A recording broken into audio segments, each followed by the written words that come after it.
Pretty rad. It's what your mom is watching.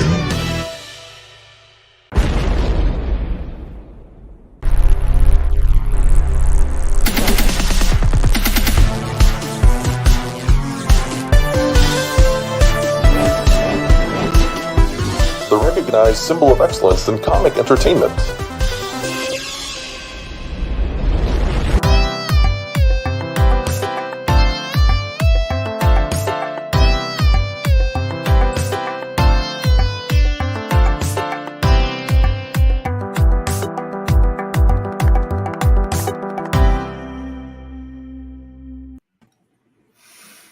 Welcome everybody to night 10 of the CGWF MidSummer 2022. I am your host, Vince, the Dad Bod, Mix6, and joining me as always, Mutt, you're embarrassing yourself. Sorry.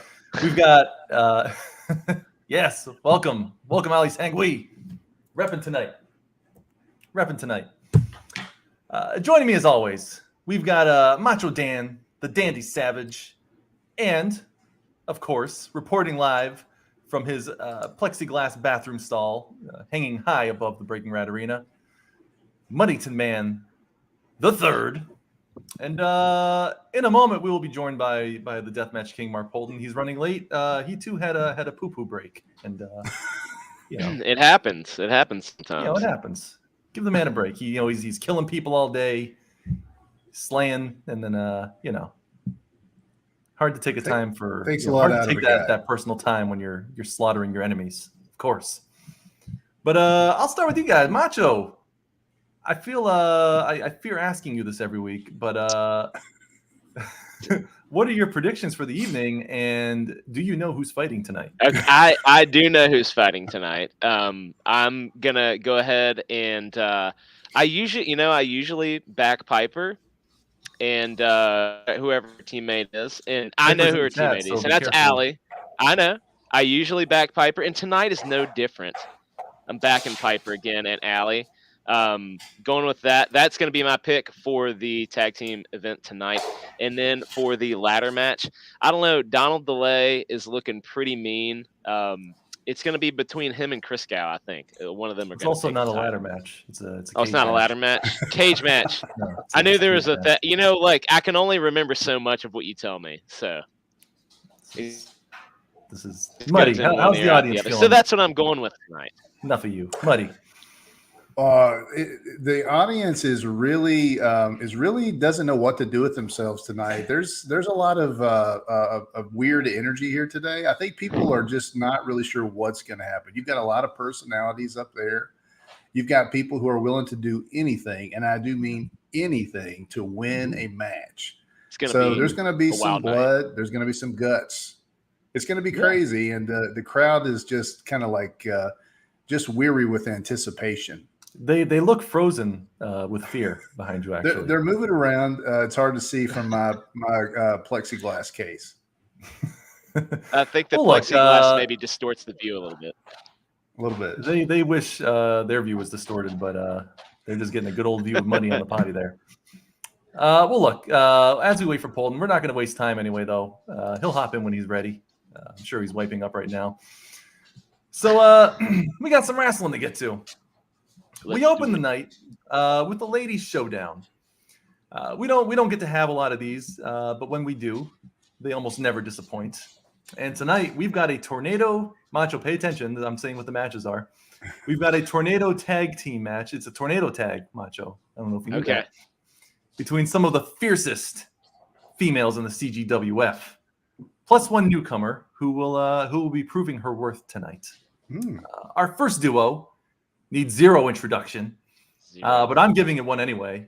Former champion Piper will be teaming up with, in my opinion, the greatest female wrestler to ever set foot in the CGWF arena, the one and only Ali Sanguis. I'm repping tonight. You can't get these shirts anymore. The Etsy took them down because she used the words WWE. This isn't the WWE, Ali. It's CGWF. Come on. Our second duo. It doesn't really need an introduction either, but I'm I'm on a roll here, so they're getting one anyway. The sweetheart of the UK, Charlie's London, who will be showing the ropes, no pun intended, to the rookie wrestler, Nerd Wonder.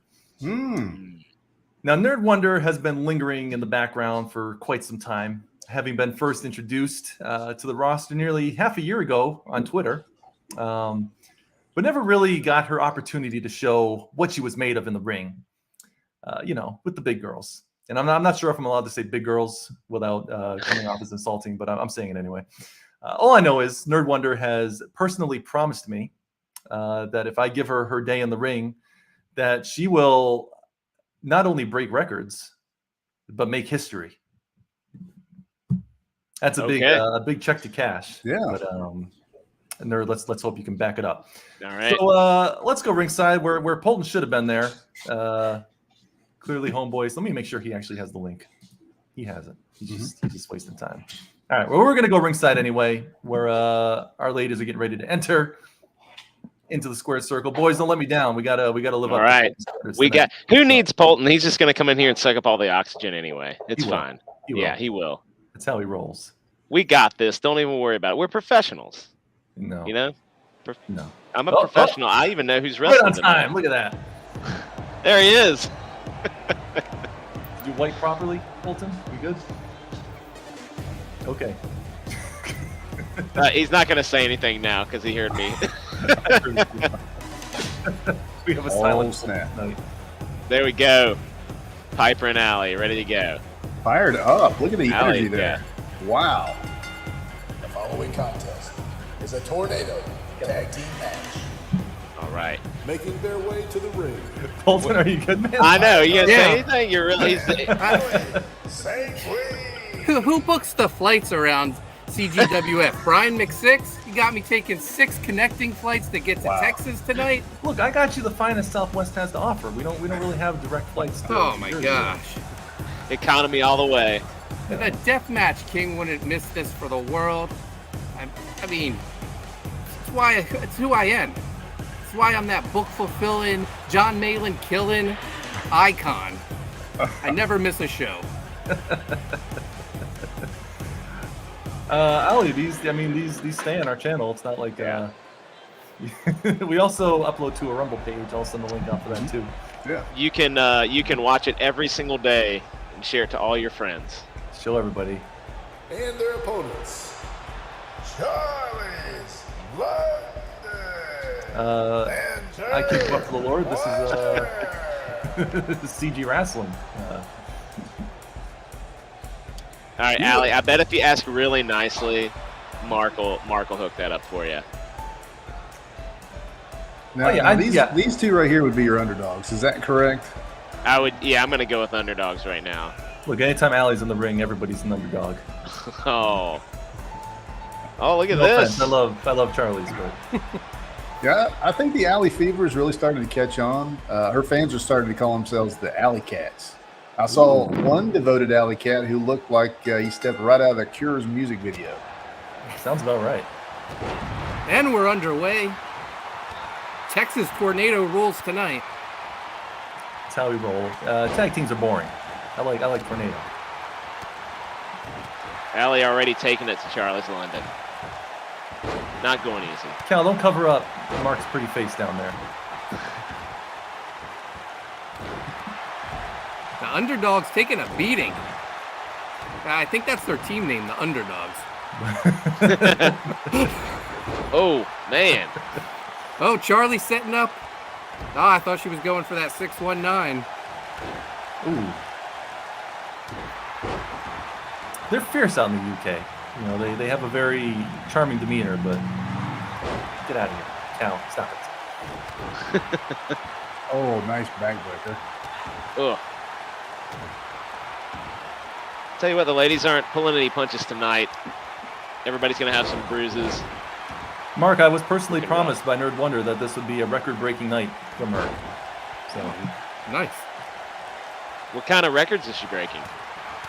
she didn't tell me. Hopefully it's not the fastest pin. I think that record is held by Art T. Bear. Fastest, man. Thrown out of the ring during the Royal Rumble. He was in for 30 seconds, if that. Allie just slammed Charlie down on the corner. of the ring. That's the hardest part of the ring. You know, Nerd Wonder holding her own so far. I really think she should have kept the cape on. I was digging the cape. Little miss there, though. Yeah. Piper taking a little bit of some of Shay's flavor with this outfit. A Viking. Ryan Viking. McSix going outside like for it. to make the count. Wow. Oh! Dang. Piper going for the... Jeez! Goodness gracious, what was that? The action's too fast to call. Oh, going down. Two count. Only a 2 count. Gonna have to do more to take out Nerd Wonder.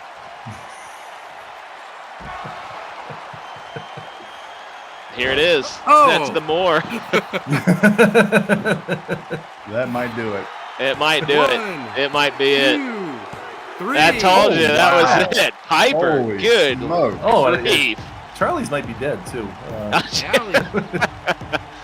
Oh man. Well, you know, Nerd Wonder did break a record, and I think that was the fastest pin by a lady CGWF competitor. I think that's correct. Yeah, that I guess whoa. promise is kept. Allie and Piper, well done. I called it. That's all I'm gonna say. Wow. She got the 2 count. It wasn't enough, and pile driver for the win. Oh. Gosh. I think she just broke her neck. Straight up broke her neck.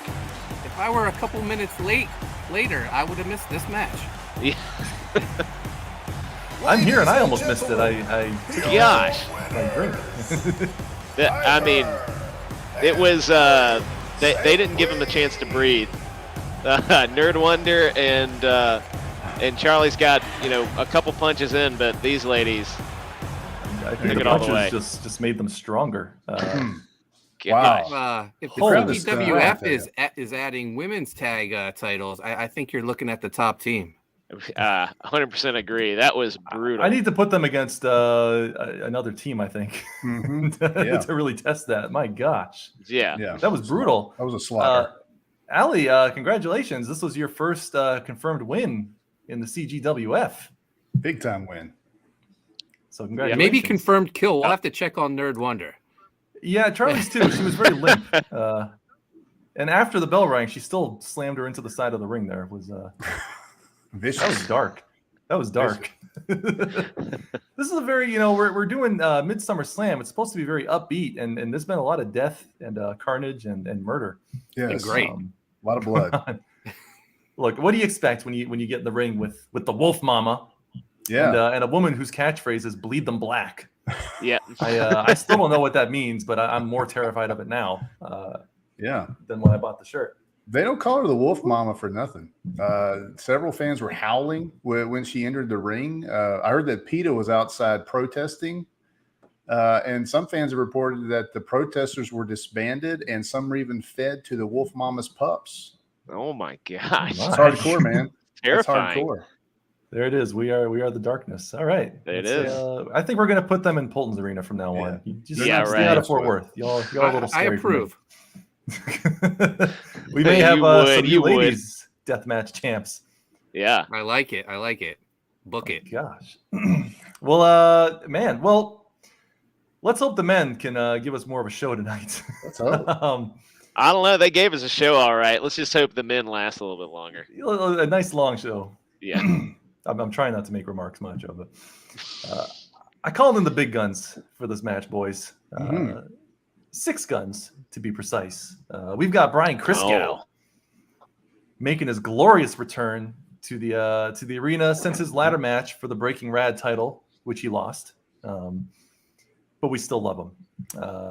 Joining him in the ring will be 3 other big boys. We got a lot of big boys tonight. The mountain of muscle known as Doodlebags. And Doc Salem himself, Preston Asevedo, which, correct me if I'm wrong, I don't think he's been in an official match since the Royal Rumble last September, when he decimated the Fulfillment King, Vinny Tartamella. And finally, Why are you shaking your head, Mark?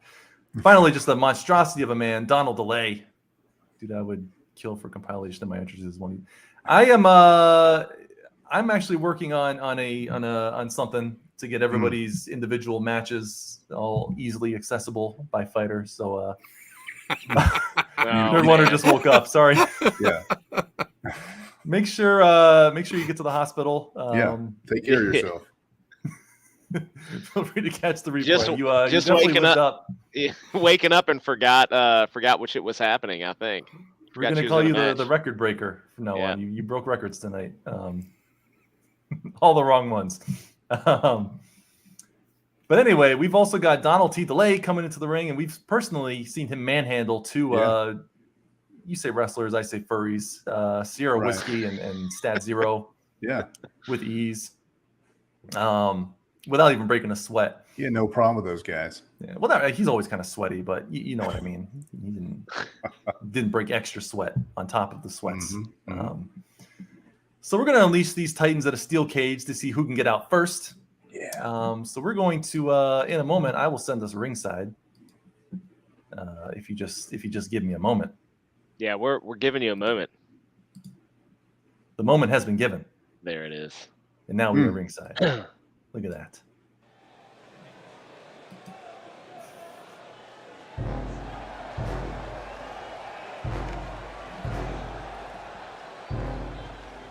The ominous sound of Doodlebags. Look at Doodlebags. Yeah. Steel cage match. Doodlebags looking jacked. Yeah. You been juicing? I think after me and Graham Nolan, Doodlebags, top 3 powerhouses in CGWF. You're right up there with those guys. You are right up there with them. Literally, I've never seen a man who's skinny but with massive arms. It's the freakiest stuff. I've never seen a man who can't handle his drink, and by that I mean he's always spilling something on his shirt. Like that's the sweat from his end. That's probably Donald's sweat. They probably gave each other a big sweaty hug before the match. Yikes. Whoa. Jeez. There's a lot of pre-workout kind of just like hanging on that shirt, I bet. Nerd Wonder, you need to get out of the audience and get to an ambulance. Go take care of yourself. Mud, if you see Nerd Wonder wandering around the crowd, please get her some assistance. Yeah, I will. There he is. Wow, look at that guy. Fathead coming in. He just looks mean and terrifying. I mean, he's got a spider on his arm. Come on. You can smell Donald's intensity from here. And I mean, you can really smell it, like he's standing right next to you. It's, this is also coming from a guy sitting in a plexiglass porta potty up above. It's the open arena. top though. Mutts is an open top. Yeah, I can air out. It's well ventilated. Yeah, well ventilated. It's not ventilated enough to protect me from Donald's intensity. By that I mean a really intense smell. Is that what we're calling it? Intensity now? Is that our code word? Yeah. If it were a cologne, it'd be called Intensity by Donal. Hey, welcome the tag team champ. The beautiful Zayd boys. That's right. Diaz. Going with the flops tonight. Hey, look, Phil, Flops and Christgau cargo was talking shorts. some smack about you, claiming you and your brother cheat when you wrestle. Wow. I don't appreciate it.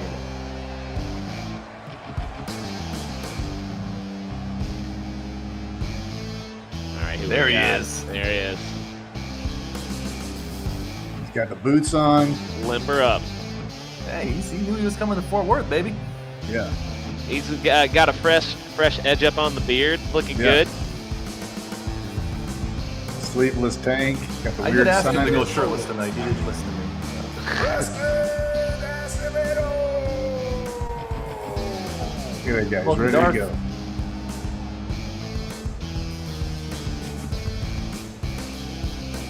A little bit of a swagger tonight. Thinks he has it in the bag, I think. Hey, I look, like he's this. 1-1 right now. Yep.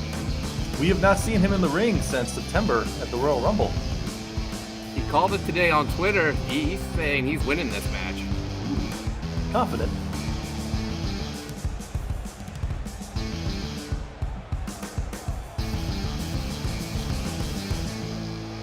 Been putting in a time training in the gym. He's got the ladies swooning. That's right. Yeah. at that. She's like, me too.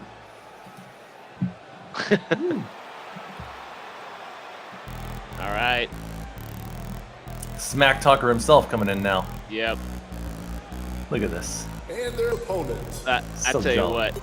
Yeah. Brian Christgau. I did request that he not bring swords to the arena tonight. Very He's the disappointed most. by that decision. Yeah. I tell you what, for a big beast of a man, he is a high flyer. The man loves to go off the top rope. He does. Preston's got the fellas swooning too tonight.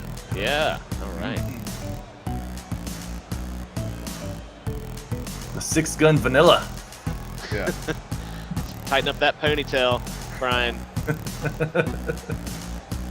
Regulation ponytails. Yeah. Regulation. It's going to be interesting to see how flying Brian Christgau, comes off the ropes tonight. He's always coming up with something pretty inventive, so I'm looking Very forward to it. agile. Yeah, He is extremely agile. Look at that gorillas.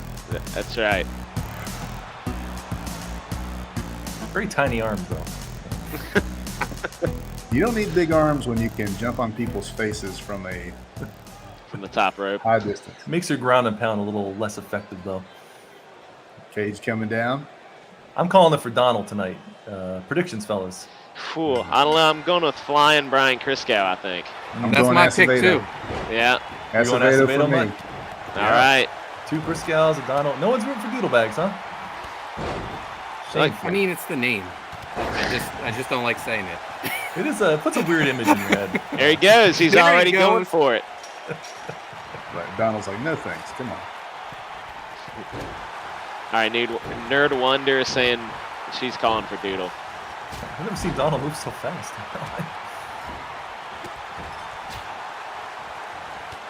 Oh, I like that Preston had another hat underneath his cowboy hat. that whole yeah.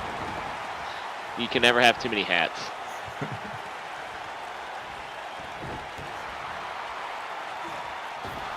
Oh, man. Preston Snake Eyes Doodlebags in the corner. Oh, Yeah. nice drop kick by Christgau. We think Christgau's listening to in those headphones. CGWF theme songs, Yeah. Volume So- 1. Some Volume one. Nickelback. Piper thinks Donal not being winded is cheating. I totally allow any kind of drug use before these matches. I actually encourage it. Makes him better. Oh yeah. Actually, I usually am waiting Oh. by the entrance to just blow cocaine in people's faces before they go out. So, Oh, delay. I don't know how he's going to climb with them flip-flops on. That's a bad choice for getting over a chain link fence. we saw John Malin defeat Shane Davis in flip flops. Surely. It is doable in a cage match.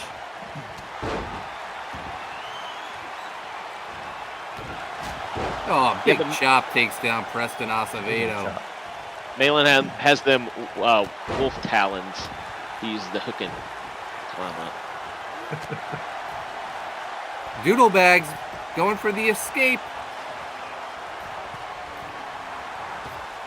Oh, He paid Donald for it. delay yanks him back in. ooh, So- Christgau taking it to Asevedo. Several Oh! times. Whoa, what a move. Phyllis There is he eating goes. Chinese food, getting ready for his title defense. Not sure what your special move is going to be in the ring, but I'm sure it'll get slippery. The beef with broccoli.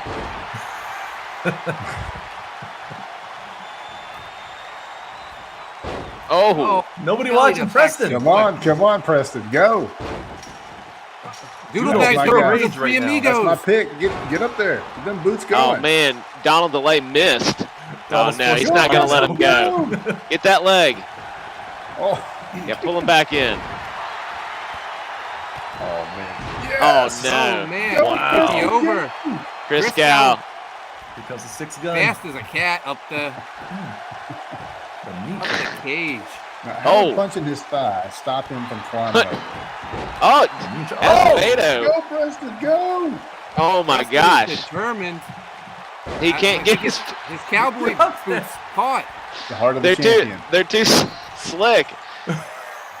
Better than flip flops. Oh no! Oh, no. Oh no! Oh, He's gone. Asevedo. He's got it. Oh, he did. That was another fast one. Who would have thought? Jeez. They all got winded in the first 2 minutes. That guy's got Breaking Red The champion. karate written all chop. over. Delay with the karate chop right in the forehead.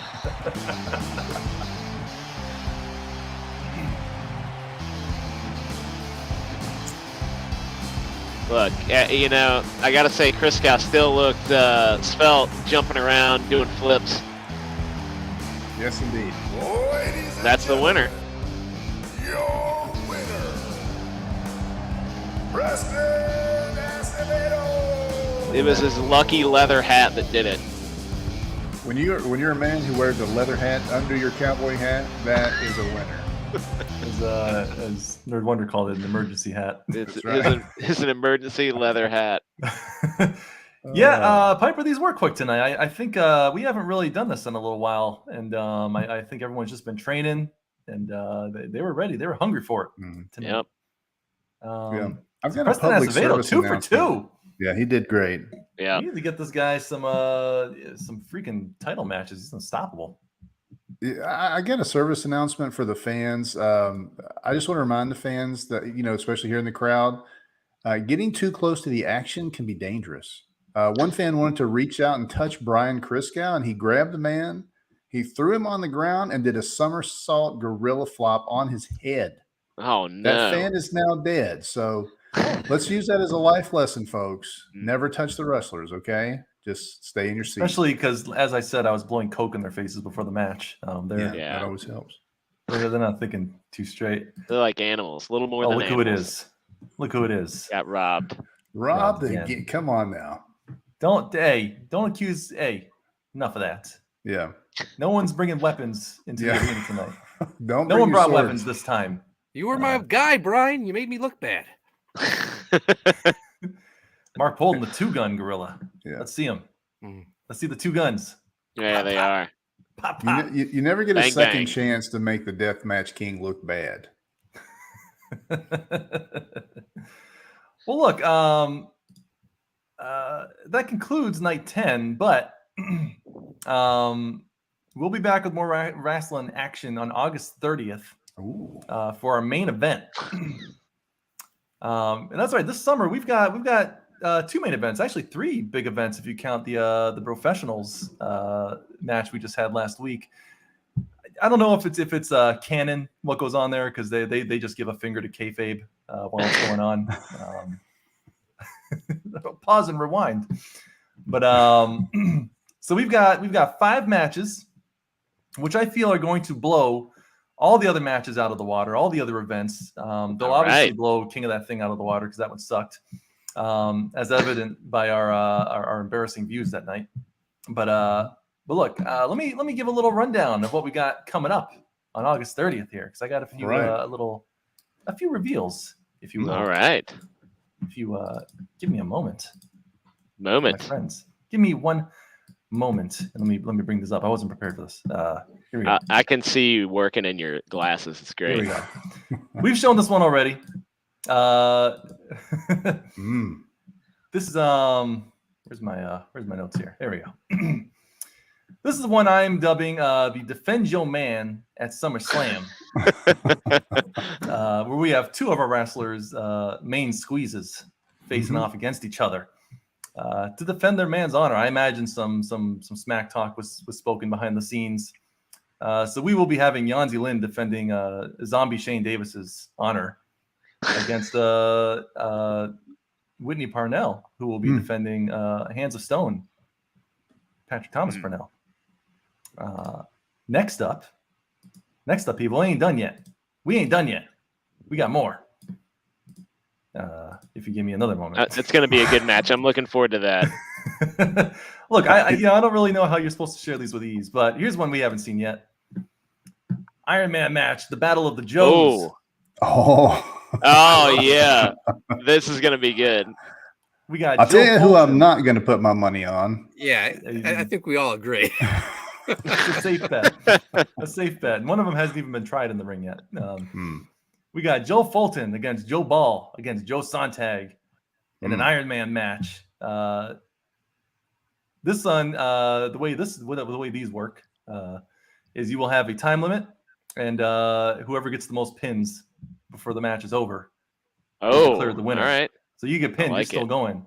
And the winner, as Polton coined it, will be named the what was it, Polton? Not your average Joe. Not your average Joe. Great. Oh man, this is gonna be Joe good. Fulton is a solid, strong man, probably a champion in the making. Joe Ball, unpredictable, and Joe Sontag, very predictable. Very, very predictable, unfortunately. But we're pulling for him. We're still pulling for him. Yeah. He gets mad at us over these. Our third event, this one has been made public already, but we've got an 8-man elimination match, the Death Match Ministry. I don't approve of this at all. Oh Look, man. you still work for me. Show a little goodwill to the zombies here. You have enough of them working for you. We've lost some wrestlers this past year in the death matches, and we've got them going toe to toe against each other in a last man standing elimination match here, where the last one standing will be granted their soul back. They will be released of Mark Polton's influence. They will be given their proper bodies back. Wow. The rest of them still remain under the influence of the Deathmatch King, however. You don't understand. A lot of these guys have grudges against me. Like, well, you better hope one of them we that can't doesn't give have a them their grudge soul doesn't back. win. I thought it would be unfair to actually let Mark participate in that match, so I debated it. Yeah. Our co-main event, which again has also been made public. I'm glad you're here, Phil, because it is tag team title. Diaz brothers going against undefeated Gentlemen Scoundrels, who are 2-2. Yeah, this might be the match of Midsummer Slam, I'd say. I think it will be. Look, the Diaz brothers have defended their title 4 times now, or this will be the 4th time. They've won 3 matches at this point, and undefeated as of yet. And Eric and Vaughn are claiming they can bring an end to the tyranny, as they call it. It's not tyranny. These are beautiful boys. These Diaz brothers. I'm not saying I'm not going to help them, but strapping young lads, those two, and really nice. They get a little extra Coke. A little extra Coke. They bleed it. And finally, our main event. You've all been waiting for it. Here it is. Title match, Elimination Chamber. This will be the Breaking Rad champion, Ink Spots, with the current men's champion, Kyle Ritter, current primetime champion, our very own Mark Polton, former champion, Michael Bancroft, undefeated Kami Mark, and undefeated Patrick Thomas Parnell. Wow. In an Elimination Chamber match. Man. There you have it. Mark, what's the best way to describe this? Mark, you're probably better at describing this type of match. So the match starts off with 2 competitors. It's not just a cage, it's a steel structure. It has a roof, a domed roof over it. And the other 4 competitors start off in chambers. After a certain time interval, a chamber, random chamber is unlocked, and that person joins the match. It matches. It's an elimination match, so you have to beat 5 people have to get pinned. So you're the last man standing in the match, and everyone gets unlocked from their chamber. It's a deadly structure, perfect for the Deathmatch King. And as far as I'm concerned, it's the Deathmatch King and 5 jabronis. You got your communist jabroni, you got your bald jabroni, you got your jabroni from down under, you got your paper champion jabroni, and your toy collecting jabroni, and then you got the Deathmatch King. Just collecting belts. I don't collect toys. Well, I do collect toys, but I collect belts. Hey, look, this is I predict I'm winning. Mark, this is your chance to be the ultimate belt collector, because you know what? I haven't officially said it, but whoever wins, I'm letting them take all the belts that night. Wow. Music to my ears. They're all on the line. So you win. You get the Breaking Rad title, the Primetime title, the Men's Champion title. Wow. Because all 3 will be present in that ring. What a prize. That person, whoever comes out of that elimination chamber, will be the actual champion of the universe in CGWF. Universal Championship. Yeah, maybe we'll meld them into a Universal Championship. And Piper is correct. The last person to enter the ring has more advantage. I'll be talking to Brian McSix after this, after we go off the air. You leave my brother alone. He hates you. He loves me. He's no fan of the He's scared of you. He's a little terrified of you. He was a little offended. The professionals didn't know who he was. They were surprised he was in the ring. They're like, "Who's that other guy?" Brian McSix. Yeah. That's our official Breaking Rad reference, except for Niall McSix out in the UK. You can't you can't fault the professionals too much. Those guys, they miss a lot. If they listened to the play-by-play instead of talk over it, they might know what's going on. Right? Actually, if they Mark specifically didn't even ask to be a part of that particular one this time. All champions. Like, hey man, do you want to? I'm not going to be able to go and wait for him to offer. And he's like, oh nope, I got other things. Fair enough. Yeah, maybe next time with the professionals, we'll have less pause and more awes. Phil, yeah. God willing, I would have this Running Man situation. He'd be polling against everybody every night until he's too worn down to defend himself anymore. All right, and with that, ladies and gentlemen, that ends the CGWF portion of the evening. But stay tuned because we are going to continue a Breaking Rad session. If you will. But thank you all for tuning in for CGWF. I know a lot of you are going to bail, but don't. Just stick around. What could be going on that's better? Yeah. What? Comicsgate Kings? Nothing. No one watches them. Breaking Rad is where it's at. Yeah. That's right. That's right. All right, but let's end this because this boa is getting sweaty. Play that sweet end.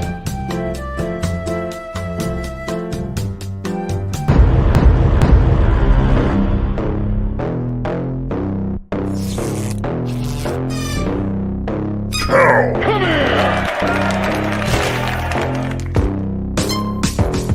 Mark. Yeah!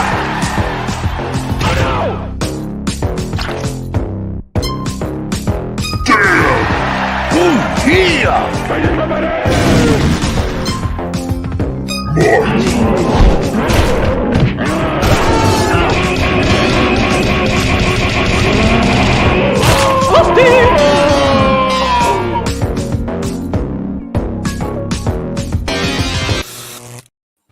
All right, we're back. It's Breaking Rad. That was great, though. That was fun. That was good times. CGWF time. I loved it. Yeah, that was good. Yeah. One more to go, and then actually one more after that. We got a special epilogue match planned for Polton. All right. After the, I'm excited. All those matches looked really good. I'm really excited. I won't remember them by the time they come around, but they look really good right now. I'll be surprised if you know who the wrestlers are when it's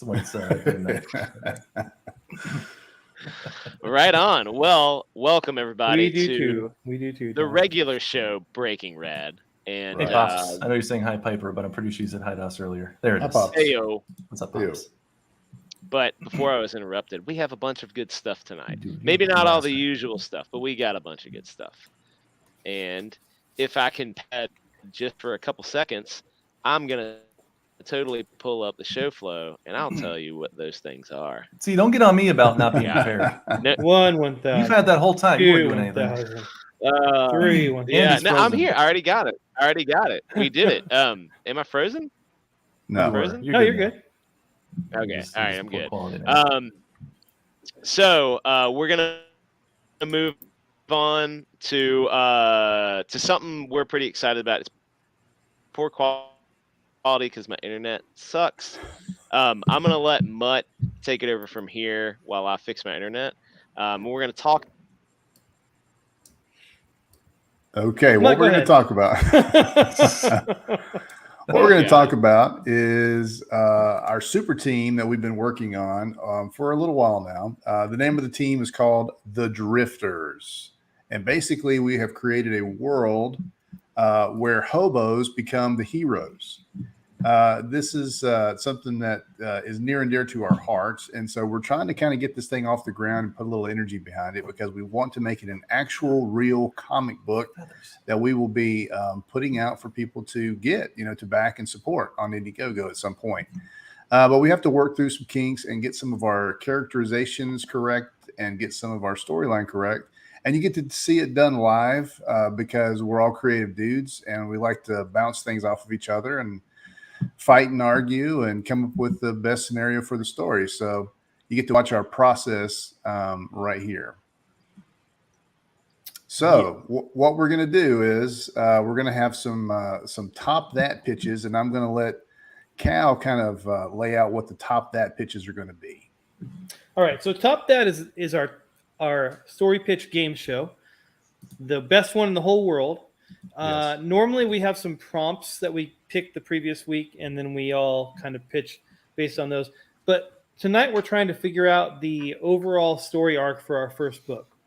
We have the intro of the characters written; it's all scripted. We'll look at that later tonight, and we have kind of like the basic idea for that section. But we need to know what's our villain, what's our threat, So our pitches tonight are like, what is the first storyline, first arc for these heroes, and that's pretty much it. So we're each going to pitch something for that, basically just pitching a villain or a threat, and then we'll go on to spitball from there. And that's it. Can I share a screen real quick so we can kind of introduce the characters that we have? I believe you can. All right, give me just a second to do that. Hey, by the way, Muddy, while you're doing that, can we let Mark here do a little quick pitch for his spiel coming out? By all Absolutely. means.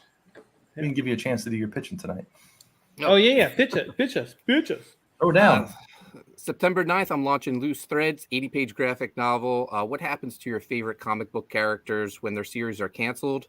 Inspired by my work in 2012, working on the New 52 at DC, working on Hawkman, writing Evangeline at Image Comics. Evangeline gets canceled out of nowhere. I was surprised, but I was like, that's all right. I still have Hawkman, and they love what we're doing over there. Then one day, I go to work. New issue of Hawkman's about to come out, and I'm leaving my day job. So excited, and I see I get a notification on Twitter, and I look at it, and it says, "Man, I sure hope Mark Polton has a job after this." And I'm like, "Come again?" And I do a little investigating and find out Rob Liefeld, whose plots I was scripting, had quit Hawkman. Oh. And basically, I found out online that I no longer had a job at DC Comics. Oh, My man. gosh. No. What? Yeah. And I was so heartbroken because I was like, what's going to happen to Hawkman now? Like, we were in the middle of a storyline. All Like, this and he's worried about Hawkman. yeah. I mean, I'm a selfless person, man. Forget about me. I'll be fine. But what's going to happen to Hawkman? And what's going to happen to Evangeline? I was in the middle of this huge storyline. Yeah. And it got me thinking, oh, this is a great idea for a comic book. And so after losing the monthly Evangeline book and getting fired from DC, I wrote Loose Threads. What happens to these characters when their series are canceled? They break out into the real world and track down their creator to try to convince him to finish their story so they can fulfill their destiny. Wow. Sweet. Yeah. So 10 years in the making, this book is. Wow. Wow. Shoot. I didn't know the whole story behind it. That's No, Yeah, I me didn't know that That's either. awesome. Yeah. Mark, that's pretty brilliant, man, and also a little heartbreaking at the same time. But It's good even stuff. worse. Oh. Because after I got fired from DC, so my editor finally contacted me after I read the news online and was like, so I guess you heard the news, Mark. And then 2 days later, they hired me back because they talked and they were like, we already paid for Rob's plots and we loved what you guys were doing. Oh, no. So why don't we just bring you back at double your pay to do the scripts? And I was like, that sounds fantastic. Uh-huh. Then Rob started having an online feud with Scott Snyder on Twitter. Oh, And I was like, oh man, this isn't going to end well. So I quickly Oh, man. finished as many scripts as I could in a day. Oh, man. Turned them in and then got fired. And I was told I was being fired to get back at Rob for attacking Scott Snyder. Oh, my you've got to be gosh. kidding me. Wow. Yep. Dude. So Sliders. Scott is a little bit of a cuck, but yeah, that's I got no love for Scott Snyder. Jeez, no, dude. So I had some conversations with him a couple years ago on Twitter, just on DMing, Mm-hmm. and lost every bit of respect I had for him as a writer. I think he's really good, but just as a person, I'm like, all right, he's bought and paid for. He literally just does what he's told. Yeah, And that sucks. Sorry, Scott Snyder, but it's true. You're a good writer, but holy crap. No, we hate him now. We all hate him. Yeah, we hate We all him. We hate hate you, him. Scott Snyder. Monster of a man. No, Disgusting. Mark, great concept for a story. Man, I'm looking forward to that for real. thank you. Yeah, I think it's worked out well for you in the end. Yeah, no right. complaints. I wouldn't change a thing. And all the artwork, all 80 pages, are drawn and colored. So the Whoa. book is practically done. Yeah, just the just a few snippets I've seen online are I love that art. Oh, and we have a George Perez jam cover. Ooh. That's Really? amazing. Oh, whoa. Oh, that's cool. That makes the man. first issue worth a lot of money. Yeah, the artist on yeah. the book, Cesar Madaro, he a couple of years ago, he was so excited. He said he had a surprise for me. He got a famous artist to do a jam cover with him. I was like, I don't know who this is, but I'll pretend I'm excited because his idea of who someone famous might be different than mine. Yeah. Right. And then it was George Perez, who's probably like Oh my god. top 3 greatest of all time. And Jeez. so I've had this George Perez cover for a few years now, and the book's finally ready to come out. I'm super excited for it. That's amazing. That's awesome. Man. You know, that's awesome, but it's also just like it's one of I don't know if you guys have noticed, there's like some greatness seeping into Comicsgate. Yeah. You know, just like here and there, we've got George Perez doing a cover. That's crazy. We got Del Keown hopping Mhm. in, Wesley Snipes, co-writing a book that's a Comicsgate book. There's some obviously we're doing something right. Yeah, Because absolutely. These great people are looking at it, going, "Hey, I'll do something in that space." So yeah, that's awesome, man. That's so cool. You got the link in the chat, so make sure you Thank go you, sign sir. up. Thank you. Sign up. Sorry, I didn't mean to cut you off, but I don't know how long we have Mark tonight. So No, that was great. That was absolutely fine. Yeah, go ahead and share my screen there, and we'll go through what we've kind of built already real quickly, and I mean super quickly. All right, so what you can see here is the team that we're calling the Drifters. This is the leader right here. His name is Bindlestaff. He's kind of a wizard who has amnesia and is finding out that he's a wizard, and his staff is magical. He has a dog named Finbar, who's actually his enemy wizard who's trapped in a dog's body. Only Finbar and Bindlestaff can understand each other. Everybody else thinks Finbar's just a dog, but Bindlestaff actually can speak to him, which is some comedy relief. We have Patient Zero, aka COVID Ops, which is going to be a healer character who has nunchucks for no good reason. So we'll kind of work on that too. Yeah, right. This is Buffalo Phil, who was cursed by an Why Oni is he? Wait, mask. hold up. I'm sorry. Why is he called Yeah. Patient Zero? Because that's his name. Here we Patient No, go. his Zero. name is COVID Ops. I don't Here we understand why you go. guys. We changed can this on discuss. me. So, we can discuss. Real quick, COVID. We'll later tonight. We'll deliberate on his name a little bit. All right, okay? fine. Yeah. All right. By the bud, way, I hate continue. his Stop hair doing it. buds. If you guys, I Stop. hate his hair No, buds. we're keeping the hair Continue. buds. That is non-negotiable. Hair buds All stay. right. This is Buffalo Phil. He was a guy named Phil from Buffalo, and he was on a tour of an ancient Asian city, and he made the terrible mistake of urinating from his night of drunkenness. The next day, he was urinating into a special container pot. It's an urn. It's urn. like a. Thank you yes. for telling me. Yep. A dead person pot. Yeah, Dead person and- pot. That's right. And then There it after is. peeing in the urn, he was cursed to be possessed into this Oni mask. This is not him. This is a dead body that he has possessed. He can only move dead things. So that's his curse. But he's not a bad love guy that image. otherwise. I love that image of him. This So this sexy. character right here is Weezer. He is our speedster character. His problem is that he's asthmatic from a lifetime of huffing He was addicted to huffing narcotics, and that's how he got his powers too. So he can only run for about 5K before he's completely exhausted. So he can move really fast, but for only a very short time. Speaking of short, this is our tinkerer of the group. His name is Short Fuse. He is a small person. The M word I cannot say. Yeah, you can't say that. You said it every single time we've done this. Don't say it. Don't draw. Did you say N-word? It looks like Nixon a little bit. N-word. Wow. M.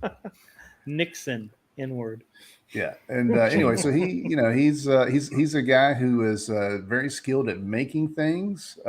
He is challenged in height, but not in heart. And he can. He's kind of like the sort of like the Tony Stark, the little. He's the like little a Tony Oompa Stark. Loompa Forge. Yes, the Oompa Loompa Forge is a great way to describe him. That's amazing.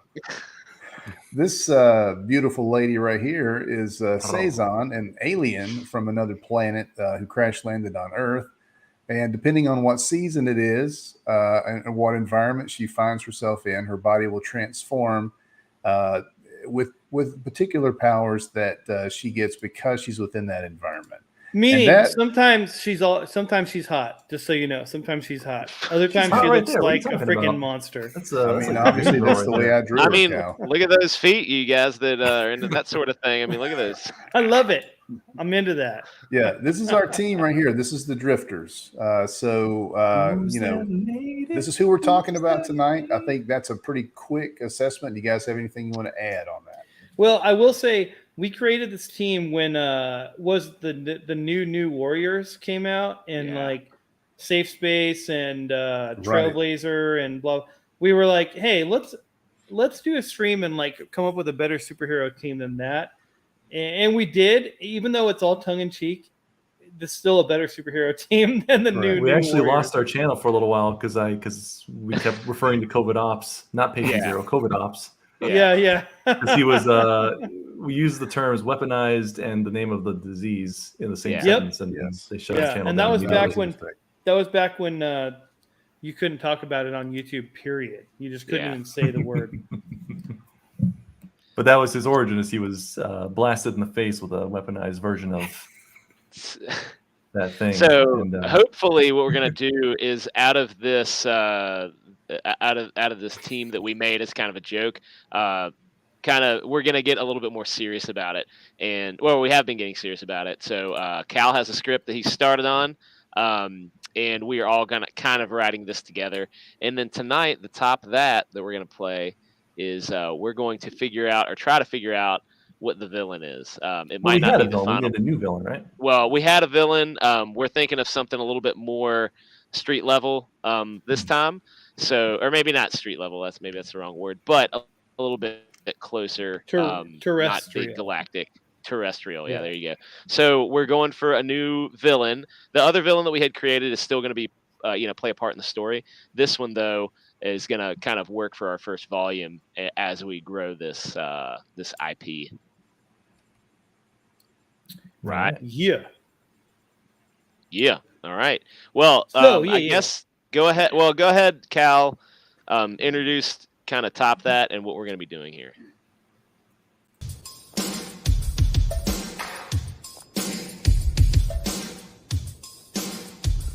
I'm king, and they know it. When I snap my fingers, everybody says sure, I'm hot, and you're not.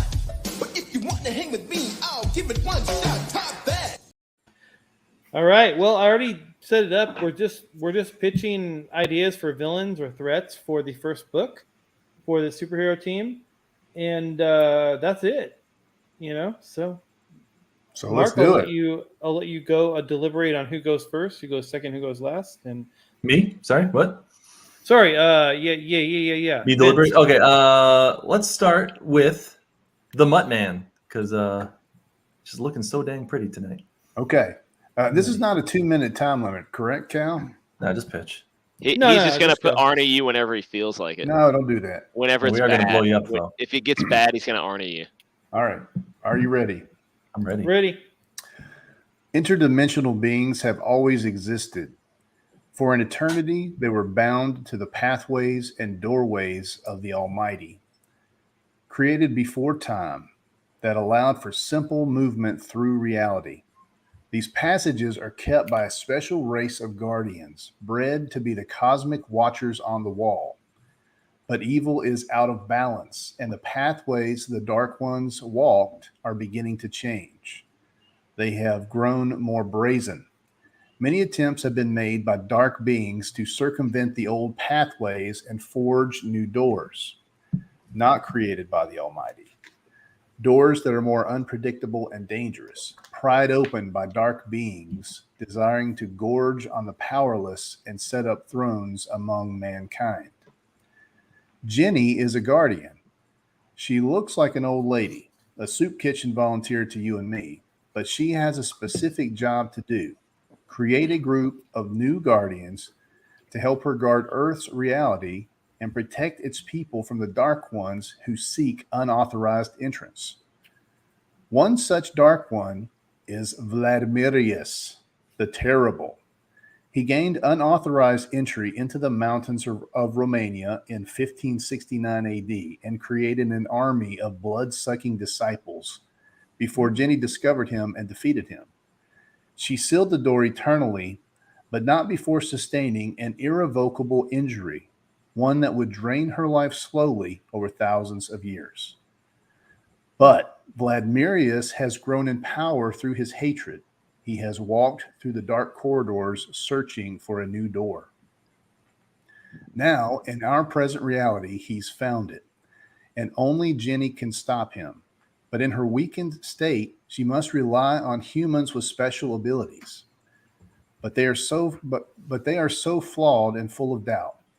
Will Jenny's ragtag group of wanderers be enough? Find out in Drifters, Book 1. Oh. Mark. So I have a question about this. We've talked about kind of the first little bit of the story before. So in my pitch, mine's not written quite the same like Mutt's is. So can I divulge story details Sure. that we've already talked to? Okay, cool. There's three people watching. Ain't no one going to remember. Go for it. Excellent. Cool. Vladimirius. Yeah. I like it. Vladimirius. I love it. I like the lore behind Jenny. I think that's cool. I like that. I like this. One thing I added about Jenny is that she is getting weaker. Yeah. Because I think there has to be a reason for her to form a team. Okay. Yeah. Yeah. All right. I don't have a top that pitch, but I just want to throw one villain out there. Just a serial killer who kills drifters. And I like that too. That's all I got. I do want to just chime in. None of these ideas are tossed out because they don't win. If we do this book, if we really do, we just use all this crap eventually. Yeah, 100%. Yeah. This is a good creative exercise. This is what it's like when you're working with some people, and you have to throw stuff against the wall and see who likes what sticks. And sometimes great ideas may not happen because of the creative team that you've got. Right. Yeah. And that's okay because what you want. It doesn't happen because of the creative team that we got. Sometimes bitterness just never melts away. It just stays in your mouth for years. It fuels me. Yeah. All right, go ahead. Who's next? Macho. All right, Macho. I'm always last every single. What? There's still other people. He loves I like to take it in during a cow pitch. I like to see all the eyebrow movements. All right, so I have some story details here that were in the original first part of our script. And what you need to know is that some things are stolen from a museum, and that's all you really need to know. So Bindlestaff and Finbar, the duo, the wizard and his dog, they stole some bones, some cadavers, some bodies from a museum, some body pieces, right? They inadvertently also stole a skeleton from an exhibit that was like a voodoo exhibit. It had belonged to a voodoo priest claiming to be Ogun, the voodoo god of wrath. The skeleton had gold bands around the bones, with symbols carved into them. Gold bands around the wrists, a gold ring on every finger, and lastly, a band of gold around the eyes that circled the head. After dumping the remains of the stolen cadavers from the museum, a homeless man, a drifter, finds the refuse and starts to dig through it. He comes across the body and comes across the bones and finds the gold. He thinking that this is a huge windfall for him. To his horror, the stolen gold band themselves around him just like they were on the skeleton. The bands cut into his skin and cause immeasurable pain. His body transforms into the voodoo god Ogun, and he's now free. Being the god of wrath and war, he wants to see chaos. So he makes his own army to wreak havoc. Ogun creates zombies. He controls his victims by pricking them with a needle and then putting that needle into a voodoo doll with a drop of the blood. He doesn't use it for torture. He uses it as a tool of enslavement. And as long as he has the dolls, he is able to control these people. So the drifters must use magic, science, technology, and a lot of luck to defeat Ogun, the god of wrath. Top that. That is righteous. I love that. Beautiful. Stuff. Good stuff. So he can. It's kind of like the Purple Man. Like he could have an army around him. Mm-hmm. Yep. So I was just imagining like the homeless guy, like kind of. I mean, not full on. This isn't like a horror book or anything, but kind of the horror of being controlled by something that you can't. Hey, like Stan, I didn't realize you were here, can't buddy. do anything about. And then he controls, therefore, all these people. Zombies come from voodoo, like that's kind of where the whole folklore of zombies comes from. So I thought it'd be cool, like that's the whole thing. The drifters are trying to save these people. They can't really hurt them, but the only one they can really fight is Ogun, but he is controlling all, like women and children and all kinds of stuff. I thought it could be kind of funny. Yeah. All right. That's it. You killed all our viewers with that one. That's, excellent. Glad. You even scared off Stat. Suddenly, Stat has things to do. Sure you do, Stat. Sure you do, Stat. Yeah, look at who's streaming. I know where he is. Yeah. Find out He's who's streaming streaming right now. He'll be in the comments. He'll be there. Little traitor. Say it every week, then I feel bad when he hops on. Like, hey guys, sorry, I was hoping to like this something. I was helping a lost dog I found on the street. To the soup shelter, handing out bowls of soup. Yeah. All right. I'll tell you what's going on. Marco. Andy and Bill Keelan are streaming right now. That's why no one's here. Yeah. I want to go. No I want to leave and go watch that after my pitch. Mark, you're in charge of Dale. Why is he over on other people's other people's streams here? His love for Mandy is so great. Transcends zombieism. Well, Cal, are you ready to give your? See, he's got the eyebrows ready. He's got the eyebrows. Does David have one? No, he's like the drifters had legs David for does days. not have one. Okay. No, David's going to help us with the brainstorming afterwards. But Okay, cool. He's got drag the dead drama going on. Okay, got it. Let's just start.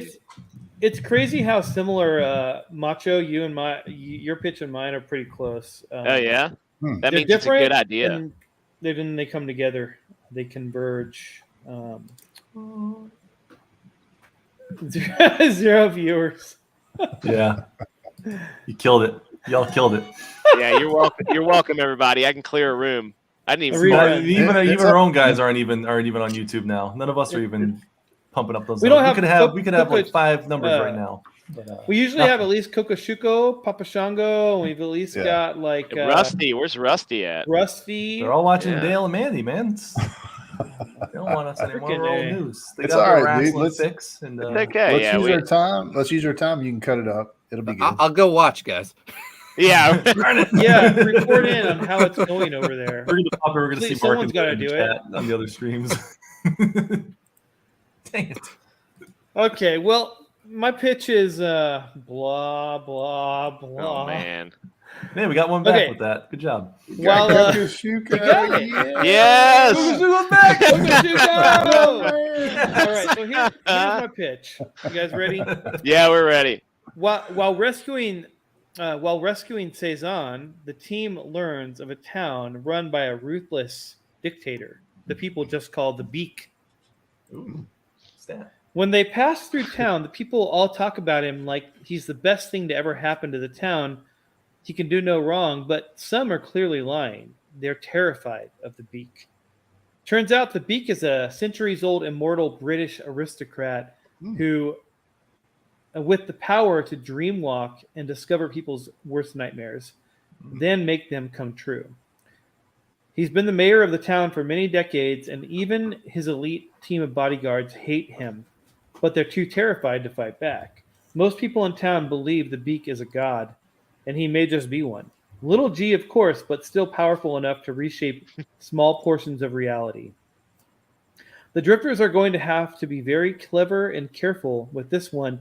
They can't really hurt anyone but the Beak, since anyone who protects him will do so against their will because they fear him, and he's going to be very hard to get to. The team doesn't know it yet, but the Beak has already been in their dreams and knows their deepest fears. Ooh. Top that. All right. Boom. Ooh, no one else to top that, so I guess that's our next villain. I did too. I said top that. Yeah. Macho said it. Yeah. Yeah. Top Thank that. you, Top that. TMC. I said it too. But yeah, we Yeah. both have that. We Back. both, Macho, you and I, we both have that like Purple Man kind of like Kind they of have vibe, yeah. control over the minds of people in Yeah. some way. Yeah. I also we call him we like both have the Maroon Man. we both have the idea that the drifters can't hurt the people that are being Yeah. controlled, and I kind of like that just because Yeah.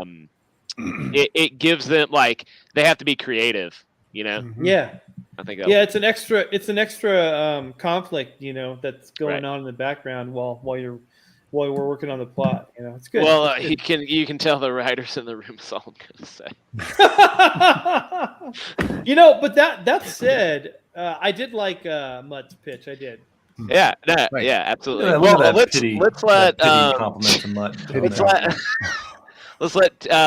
let's let Mark and David weigh in on what they think. Yeah.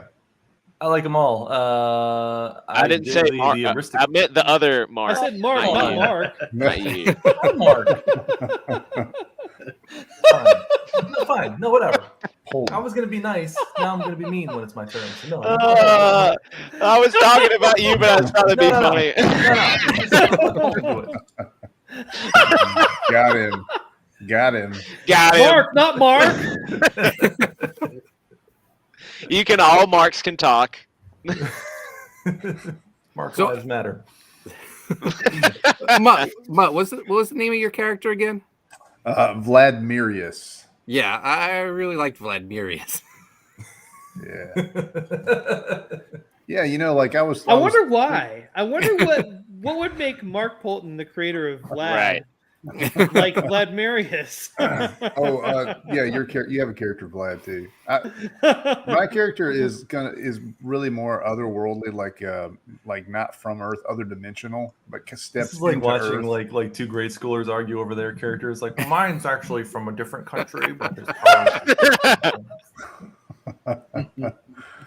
Yeah, but he stepped into that reality of the old Romanian, vampire lore. Yeah. Can we just make a parody graveyard shift instead? Yeah, we could do Graveyard that. We shift. kind of got the start on that anyway. Yeah, right. Graveyard Shift is already a parody of sorts, so I don't know if I we know, would. super meta. That's very, very Quadruple meta. I loved writing for By the way, Mark, I loved writing for Graveyard Shift. It was super fun. You're never getting back to graveyard shift. You get Yeah, back. right. That again. I know. All right. No, Cal, your story was great. It was great working with you. Yeah. Thanks, All right. man. No, We, I really did love it.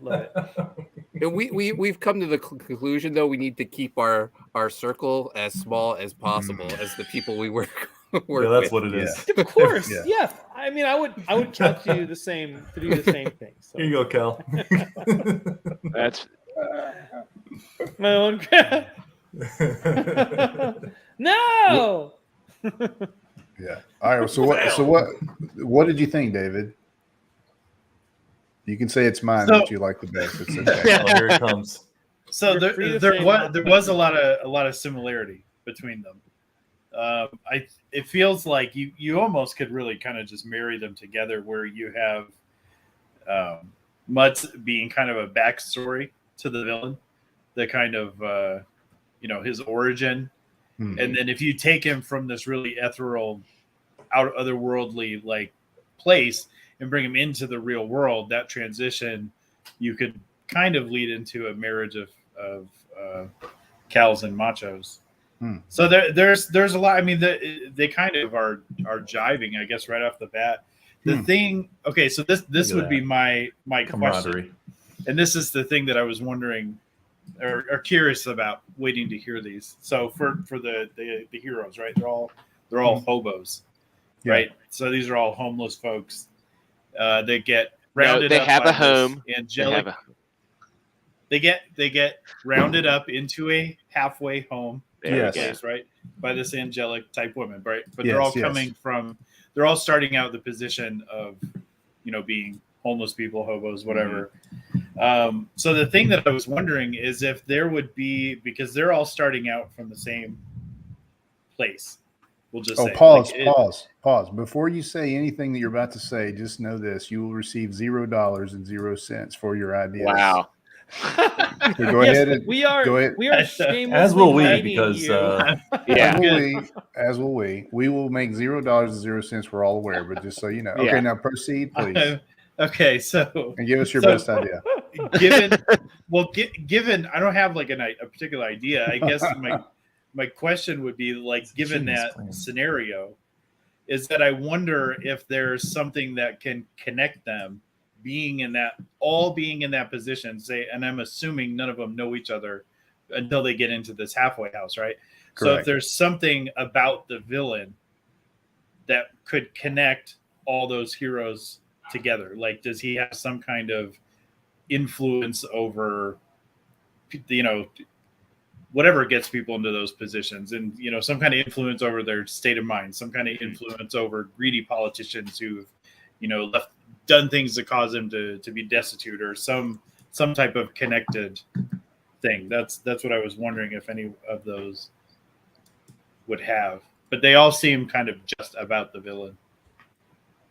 Yeah. So I'm just leaving. It's just a question. It's just a question that we kind of framed it going in as the big bad villain in this book would kind of like be the cause that they all had to come together and work with Jenny. But I see what you're saying in the sense that something about the villain is a way to gel the team in the first story, which I like. I think that's a pretty good idea. Jenny was a friend of mine. Too. She was a friend of mine. Jenny was a friend of mine. Wow. Okay. God rockers are the worst. Yeah. Wait. We have to pause everything. I think you guys kind of just whistled past this. Cal did have the best graveyard shift. He's already gone. Don't bother. I know he's gone. It doesn't matter. It's true, and I did. So thank you, Phil. Wow. Wow. Sorry, Vaughn. I love you. Anyway, I love you. Man, look at Cal's just burning all the bridges tonight. I know, right? All the bridges. No, Vaughn and me, we're tight, man. We're like two fingers that are twisting together. All right, so Vince McSixie. Yuck. Yes. Oh, do you want my opinion now? Yes, I do. I would love your opinion now. If we must. I don't even know what I was going to say now. I was just, I was going to pick my favorite, like a traditional top that. And I was actually going to give Cal the victory tonight because I enjoyed his the most. What? Look at him. He's blushing. I don't believe it. My pride always gets me. It always gets me in the end. Because I know he's going to. What always gets you in the end? My pride. Okay.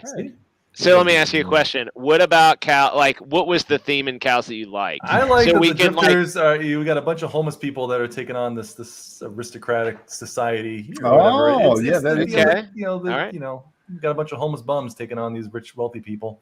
Yeah, that's cool. That was the whole point. I still think my idea of a drifter killing serial killer is the best. But, yeah, it's really good though. It is. I like that. Yeah, it's really good. When I think drifter, I think the sheriff from First Blood who's trying to get the drifter out of his town. Yeah. Oh, that's even better. Ooh.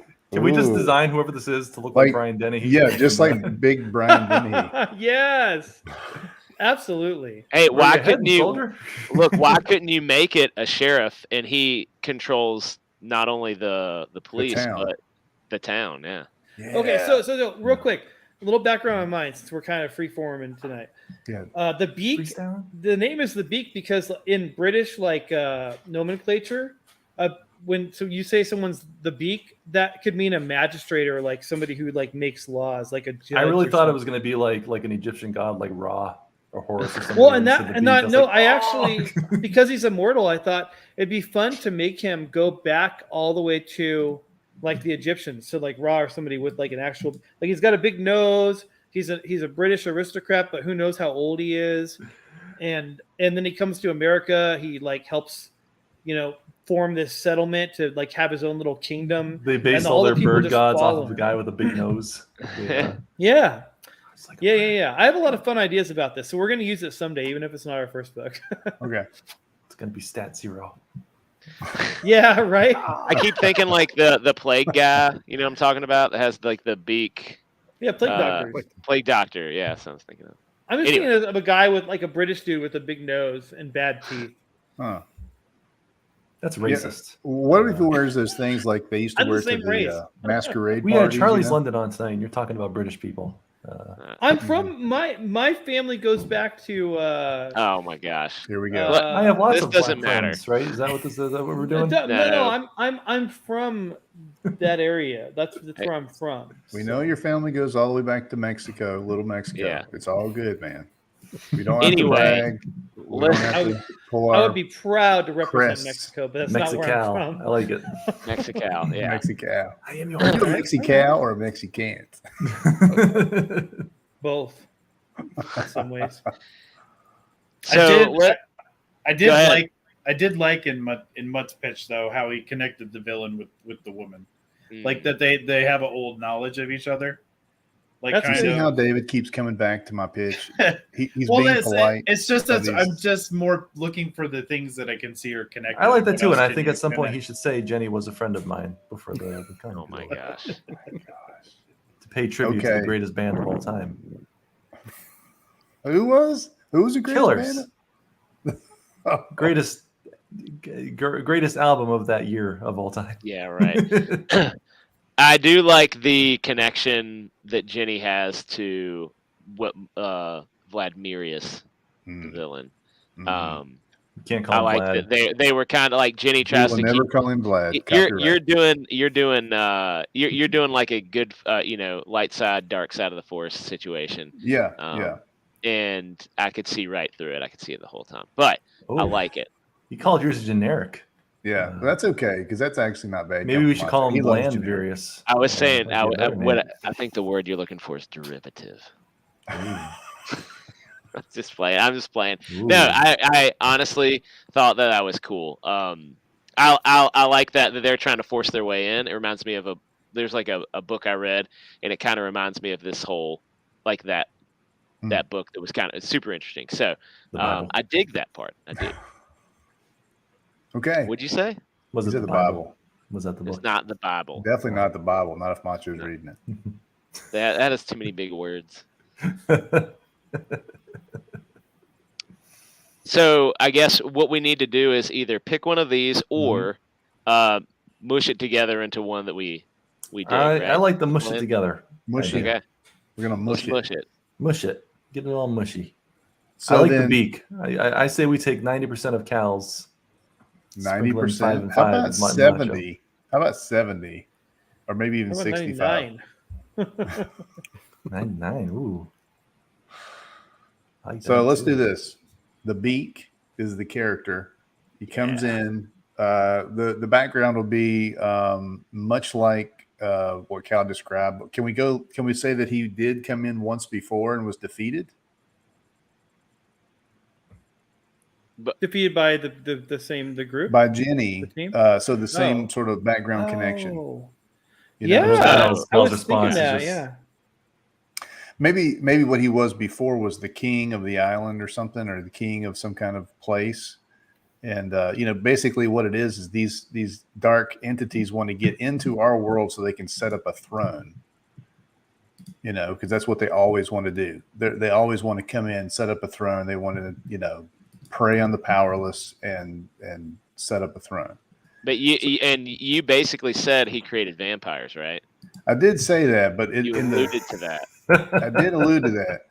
But in the form of, if he's taken on the form of the beak, then I think it's a different scenario, not vampires. He sucks blood with his pointy nose like a mosquito. You call him the mosquito? Stabs him. The skeeter?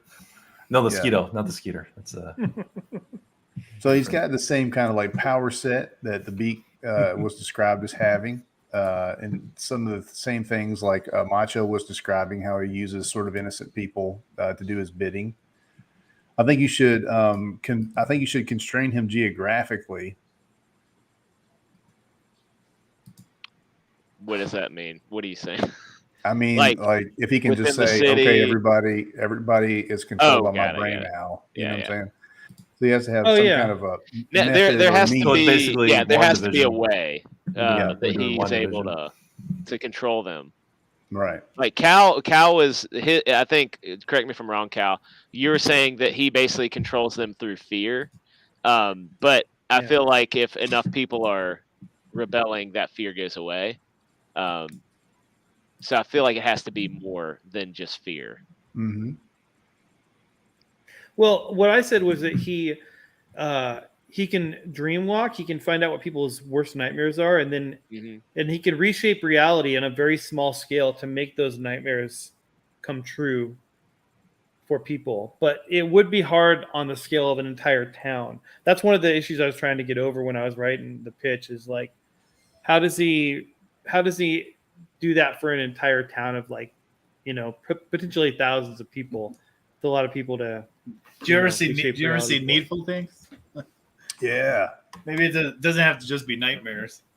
Yeah. It could be their desires and anything. I don't know if he's a big aristocrat guy. He could be just a general mob influence too, but yeah, a little mix of both. I think it almost has to be a beyond their control. It has to be like they can't do anything about it. Like once they're controlled, like it's like they're a passenger in their own body, Right. I'll be right back. So how do the drifters get how do they avoid that control? Well, that's what I was thinking, is because if it's just he can get into people's dreams, right? He could just get into their dreams and control the most powerful one, and then that's it. Like that would be too easy of a way to be to control them. I feel like so.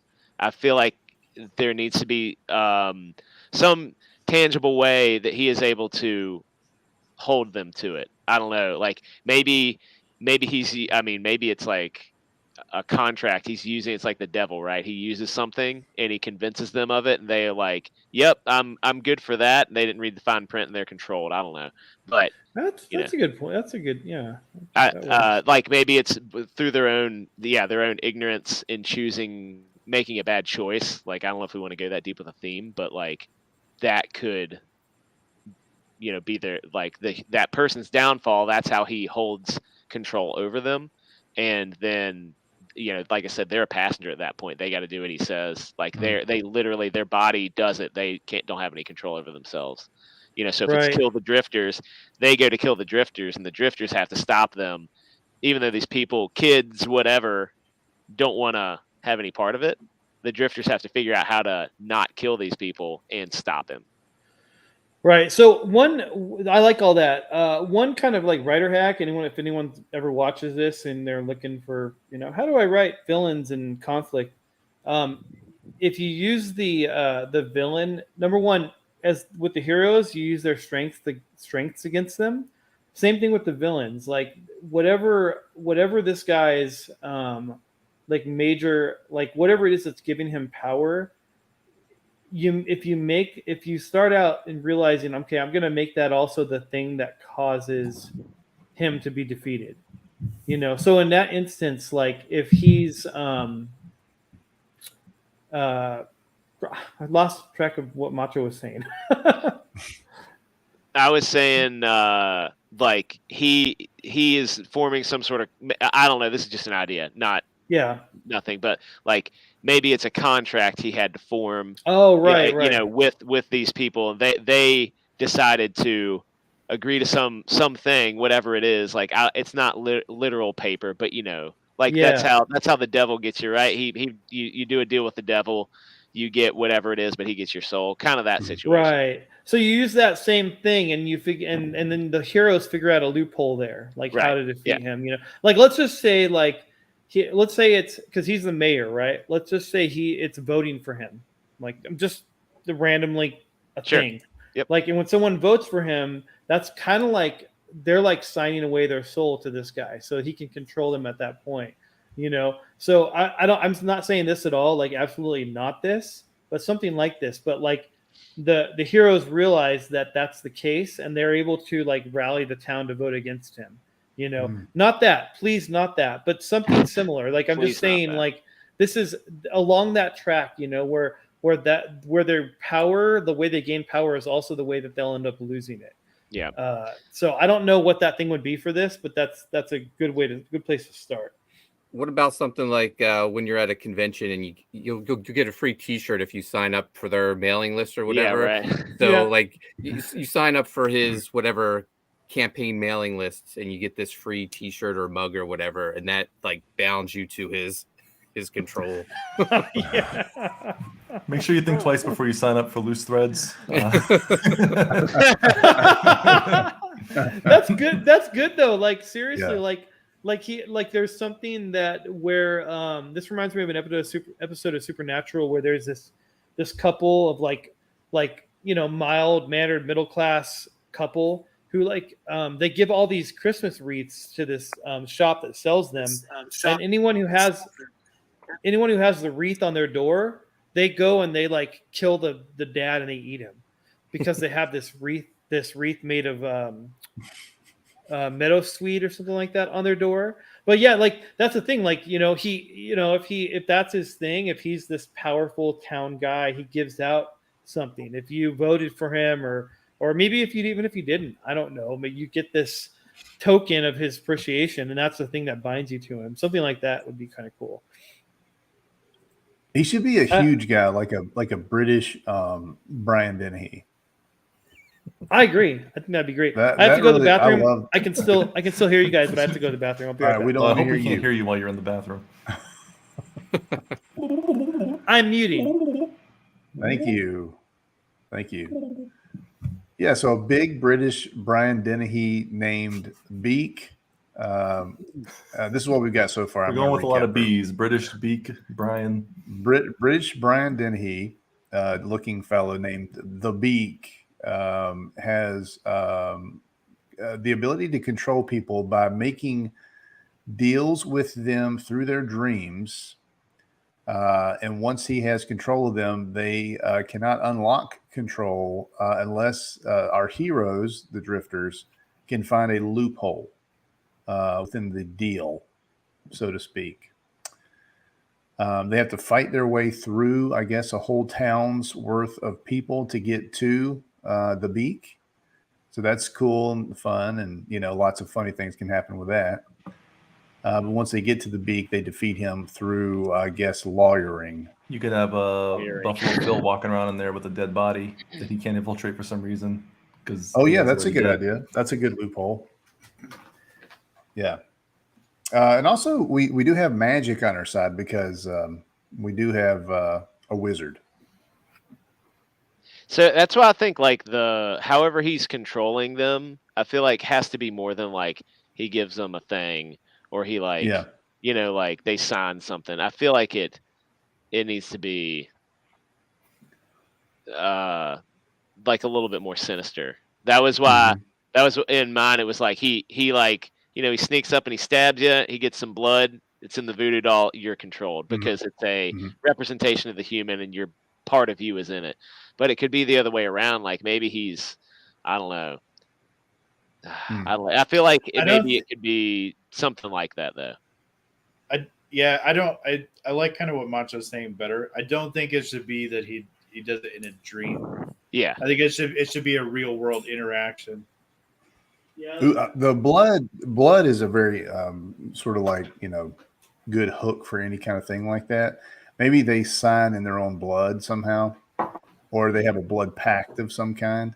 So maybe the blood itself is a way that they kind of make a union with this beak. Yeah. There could be like a culty kind of a feel, like Yeah. there's some really great X-Files episodes where there's like weird little cults in towns that, like something like that would be really cool. Actually. He pricks them with his beaky nose and draws the So blood. were you guys saying he should be a sheriff?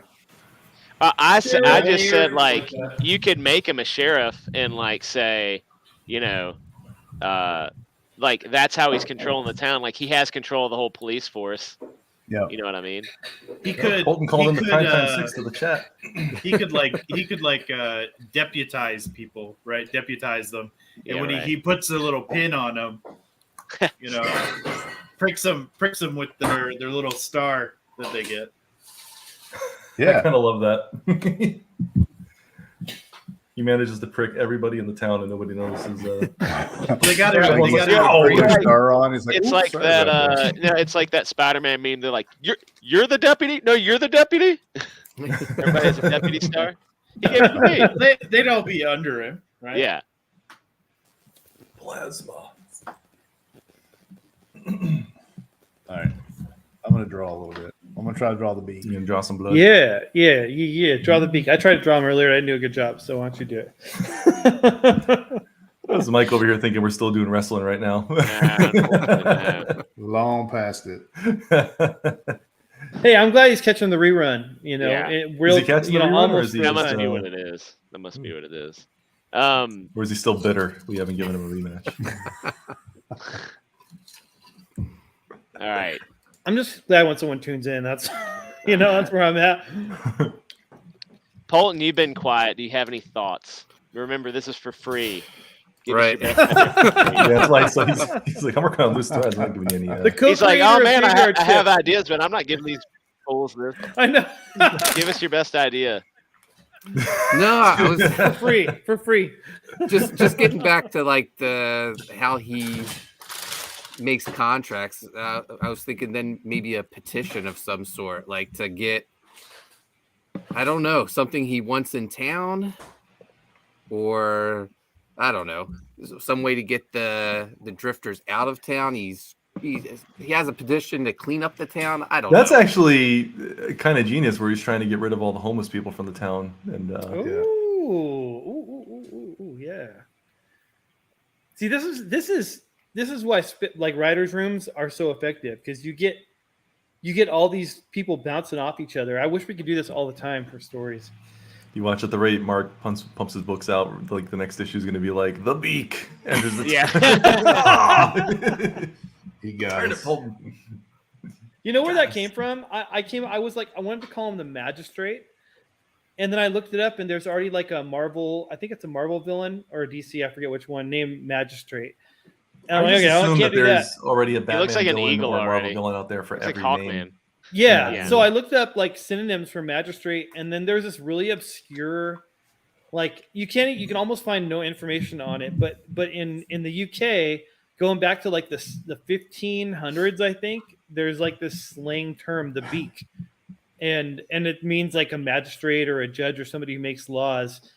So I'm like, oh, that's perfect. That's great. It's got this weird like kind of like Penguin vibe, like old DC when they made Penguin, like just in my mind, I'm thinking like old school comics, and then I thought Purple Man. I really did think of that when I thought of the Dream angle. I'm like, oh, maybe kind of like the Purple Man, like this. That's a terrifying villain when they can literally make people do things that they don't want to do. Jessica Make it Jones, look like the TV Mags show, did a great and job call him on the that. Mags Actually. Straight. Oh my gosh! All right, what about this? What about this? We need to give him. I feel like he should be. I feel like this guy should be ancient. And what if we? There's something like, let's say, he has this town. He's been around forever, like you said. We don't know how long he's been in the town. So he might have taken different names or forms or whatever. He might have been here for 500 years and just been like blending in.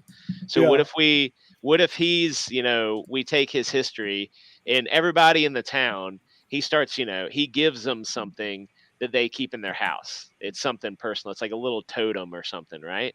Like could be a little clay figurine. It could be whatever, a little, something.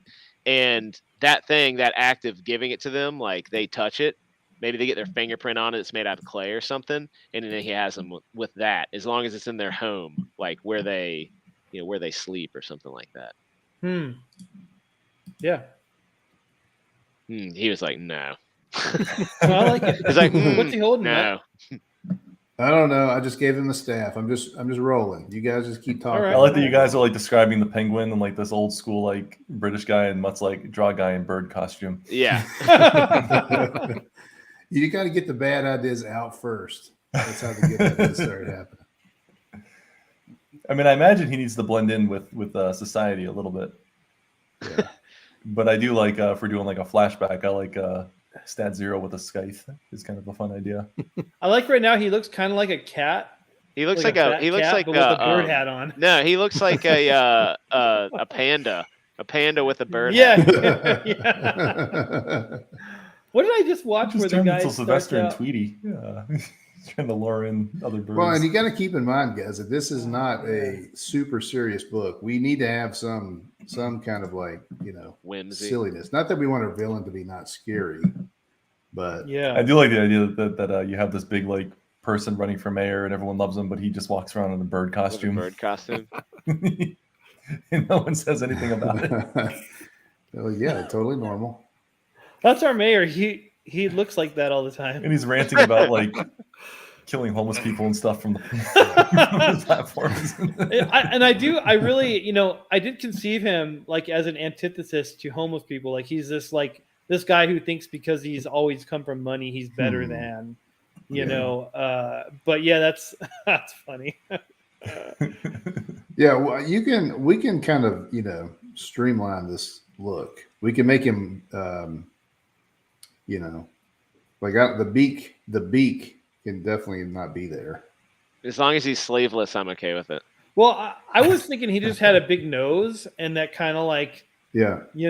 But then, that's just for like comic book purposes. If it was a movie, I wouldn't do that.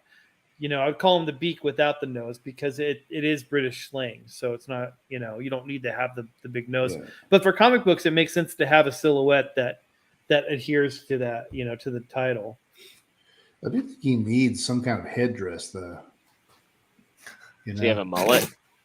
Yeah, big mullet. Yes. The beak. Make him so like ambiguous, like people don't know if he's like a Native American or like some like African tribe thing, or no, nobody wants to say anything though because they want to offend him. He's British, right? Yeah. What if he's British Islands? Like, what if he's more of an islander? What's up, Mindy Wrestling Aces? Is that Ace? Yep, Edwin the Ace. Hey, what's up, Evan? Edwin the Ace is the man. Yeah. Oh, you already did that, didn't you? I already did it. I already did it. Too many cooks. You can do in it the twice kitchen. though. We like Edwin here. It's Do it 3 What up? times. What up? what up? We also like Mike McMahon. What up, Mike? We do To like rid the Edwin. homeless, to rid one of the homeless, you give a ninja a rematch, and he then wipes them out with his ninja skills. Yes, I just said our hat in a Dahasan voice. No, the homeless guys are the good guys in the story, Mike. It's we don't need you out there slaughtering. You're not really, drifters. We're not really doing that. Unless it's like a survival of the fittest thing, then we can pick the strongest drifters. I really, guys, just kind of like a side thing. I want to do like a table read of at least the first 11 pages, like we have. Just I want to one of those. Do it in person. We'll get one of those black and white photos they have before like all the Star Wars movies. Everyone reading their script for the first time. Yeah, something like that. But just I want to get the because the first 11 pages it's a little caper, but it also intros each of the main characters pretty succinctly. So I think it'd be really cool to do that. We didn't plan for it tonight, but sometime soon. Yeah. What we should do is really try to do voices too. Like we should really try to come up with character voices for each one, and Yeah. pick who Yeah. would be the right. Mutt gets What? to do short fuse. Murdoch's face is saying it all right now. When you... Murdoch's face is saying, I have something else to do right now. Feel That's free, his default guys, face. to jump out at any point. We don't want to we don't want to overstay your welcome, if that makes any sense. This isn't a Rob Liefeld joint, so I don't know if all the pouches this is the thing to do. I like that he's got a bird costume, but just covered in pouches instead of feathers. There you go. Look, perfect. Can fly with all those pouches. Put a pouch on his arm because everybody needs those. Pouch on his forearm. Low pouches. Put one on his staff. Couple pouches. Staff up here. pouch. Yeah. Staff pouch, yeah. Are we gonna have it so the dog knows who this guy is because he's ancient and still has his memories? That would be pretty good, actually. Yeah, that's cool. That would Finbar. be cool, actually. Yeah, Finbar, and then the Bindlestaff, just refuse Look at to all listen to him half the time. There's pouches on the staff. Hey, what if the staff? What if he's got like a staff and like it's one of those things where he touches somebody with the staff and it draws blood, but the staff itself looks like a bird, but he doesn't. I feel like he You should know do it what I more mean? subtly. The blood drawing thing. How so? I don't know either through the pins. As funny as it was, I thought that was actually a pretty genius idea of getting pricked with the pins, the vote for me pins. But he still needs to be kind of subtle. Like he can't just be I love some that, giant dude. Every time Egyptian god roaming in there. Every time he goes to give someone a pin, he's like, "Oops, sorry." I think that's you want to keep that light tone. You do that. People like he's really bad at every single time he pokes somebody. He's got a That's blood pack hilarious. with the whole town because he just pricks everybody with the pins. Dude, I love it. Oh Make him look blind. Then he has an excuse to do it, but everyone just kind of lets him do it because they feel bad. Dude, I'm not joking. The first account in human history of the beak being like slang for a magistrate, they called this one guy the blind beak, beak, because you know how they say justice is blind. It's kind of like the opposite of that. Like he's so blind he can't do justice correctly. Like he doesn't judge correctly because he's blind. But he wasn't truly blind. But that's funny. That's really funny, dude. What does Brian Dennehy's hair look like? Beautiful. It's a beautiful helmet of hair. It's like curly, right? Okay. I like the idea of him having long hair. Yeah, just design him as Brian Dennehy. I mean, just Where do you guys remember him from? What's your, like, if I say Brian Dennehy, what is it you're Tommy Boy and Rambo. Yeah, Tommy Boy is Boy, the only Rambo. thing I think about. No, Tommy son, Boy and that's for FX. me. So Tommy Boy and FX are the things I think of when I think of Brian Dennehy. What was the second one? FX. Oh, It's FX. the movie. That's a great FX. movie. It's Brian Dennehy and Brian Brown. Yeah, the Australian guy. Are don't you think giving I've him? actually Are seen you giving FX him before. Mark's glasses? I'm He pulling kinda up- looks I'm like trying to pull up Mark. a modern or like. Are you a- just drawing like what Darth thinks my face looks like? Yeah. Yeah. I want to watch FX though. FX. It's a great movie, dude. Look at that chin. He's looking more like Zadar, buddy. whatever that guy's name is. Do with the giant chin in all the 80s movies. Robert Zadar. He looks like Duke Nukem. Kind He did. Here you go, gonna Matt. take Can you over see this town. Oh yeah. I thought he had curly hair. Didn't he have curly hair? No, Nah. Brian Brown has curly hair. In my Yeah. memories, he has like a perm. Wrong memories. It's like Mandela Oh. effect. But imagine him with a Denny- perm now, though. Beautiful. Dennehy, we miss you, buddy. But We imagine miss you. him with a perm.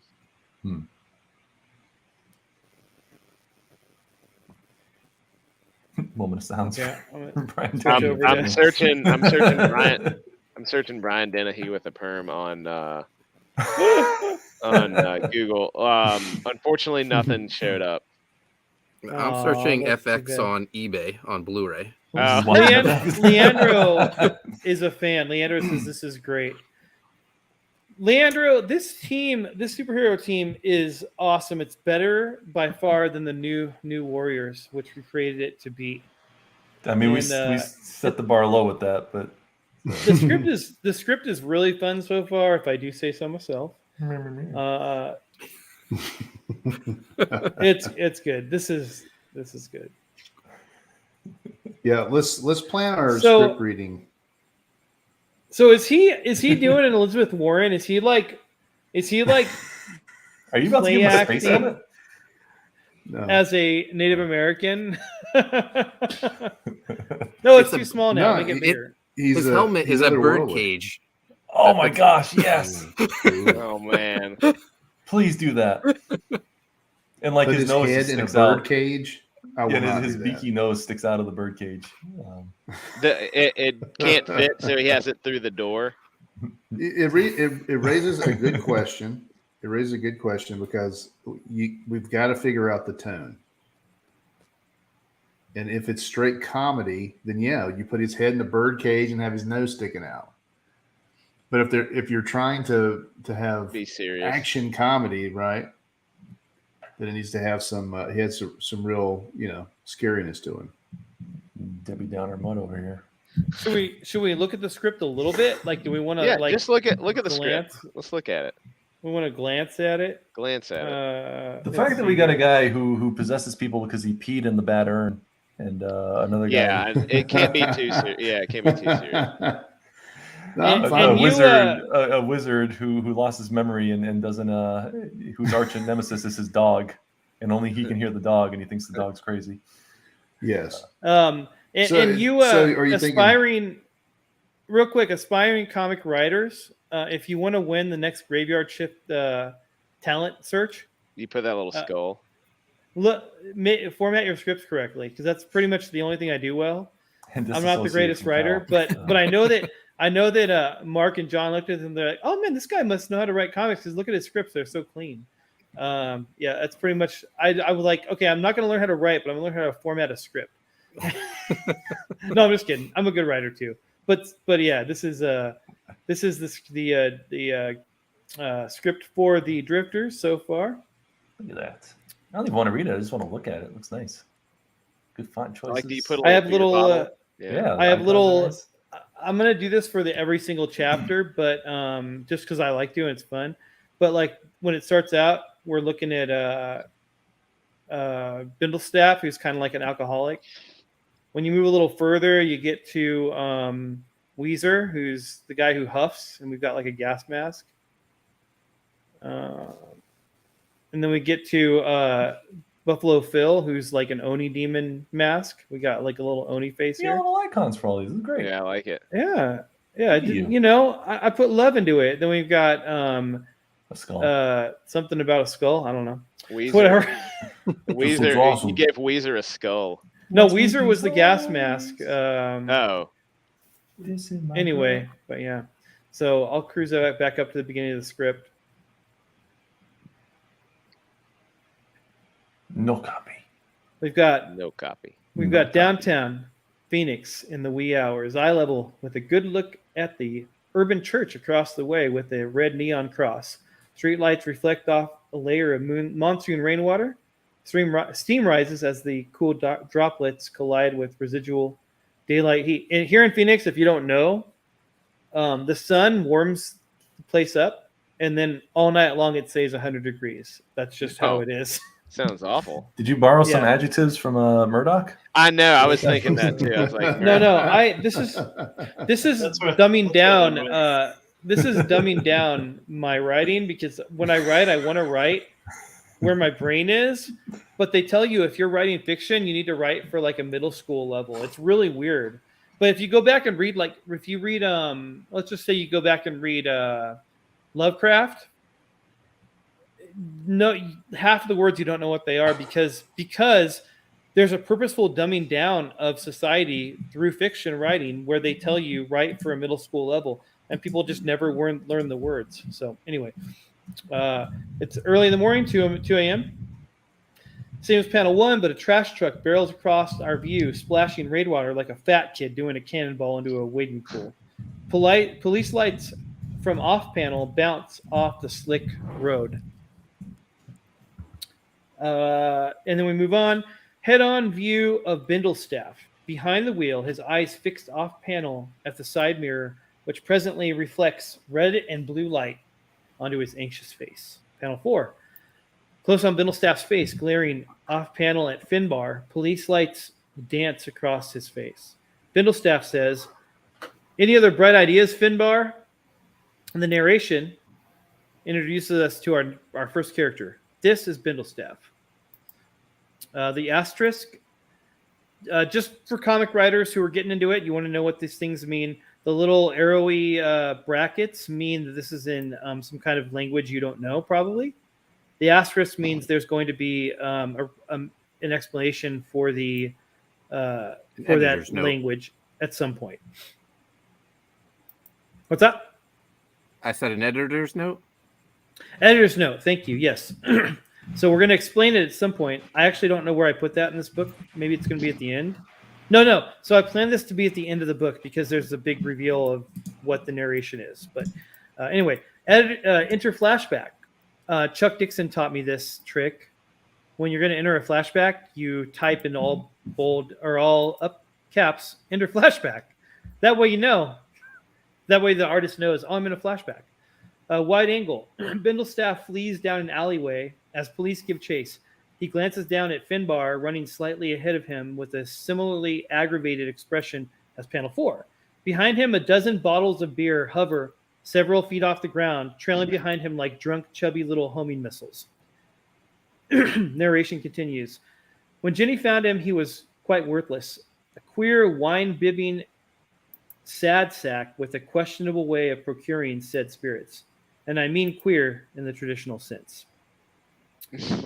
Flashback continues. The police are close to catching up. Bindlestaff listens and responds to Finbar as if he's speaking English. Woof, woof, woof. Yes, I know, Finbar. As much as it pains me, we'll need to let a few go. Page 2. Flashback continues. A few beer bottles crash painfully into the heads of the police, exploding in beautiful, intoxicating bursts of amber. The sound effects echo this. Crash. Caption. Ring, ring. There's a phone ringing. And the caption. Now, this indicates there's something going on that you're not seeing because it says caption. Then we move out of flashback into the present.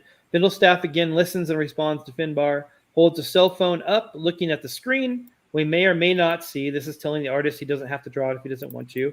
We may or may not see that it says Wheezy, followed by a man running emoji. Finbar, woof, woof, woof. Bindlestaff, yes, I was just about to. Hey, there they are now. Bindlestaff talks into the panel 3. Bindlestaff talks into the phone in speakerphone mode.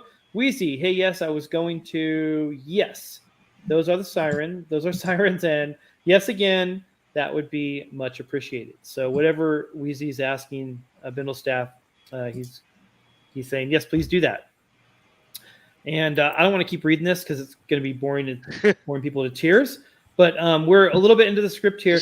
That's kind of the way we're. Just paraphrase. That's kind of the way we're going. Is we're dipping in and out of flashbacks to introduce characters to, readers to the characters through some narration mixed with flashbacks. We do that for about 11 pages during this caper scene.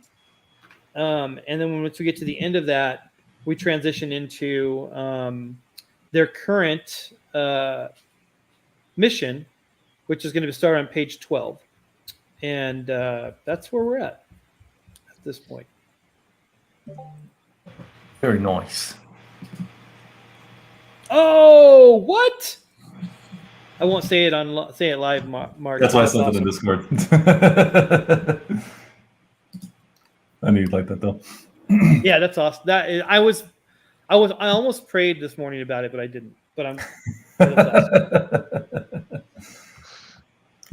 digging, man. Is he wearing like a parka? He's kind of turning into a Native American guy. I don't know Yeah. why. But I was kind of thinking maybe he's the sheriff of a tribeland. And, Where's the town that they're in, Cal? Where did you have it set? Is it anywhere specific? So here's the thing. The beginning of the script indicates it might be summer, but we have to find Saison in the winter. But the thing is, in Phoenix, like there's a good 10 months out of the year where that would be literally summer anywhere else. So it doesn't really matter. But we need to find her somewhere where it's like snowy, because she's like frail and skeleton-y when they find her. Well, she could crash land in like the Andes or something. Yeah, absolutely.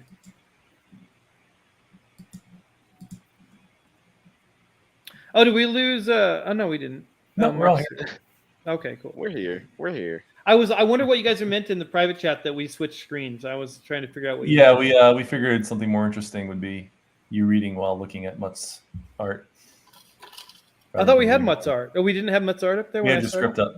Oh, okay. We switched it over to Mutt doodling. That's smart. That's why I keep you guys around. Kind of getting like Mountie vibes from this guy.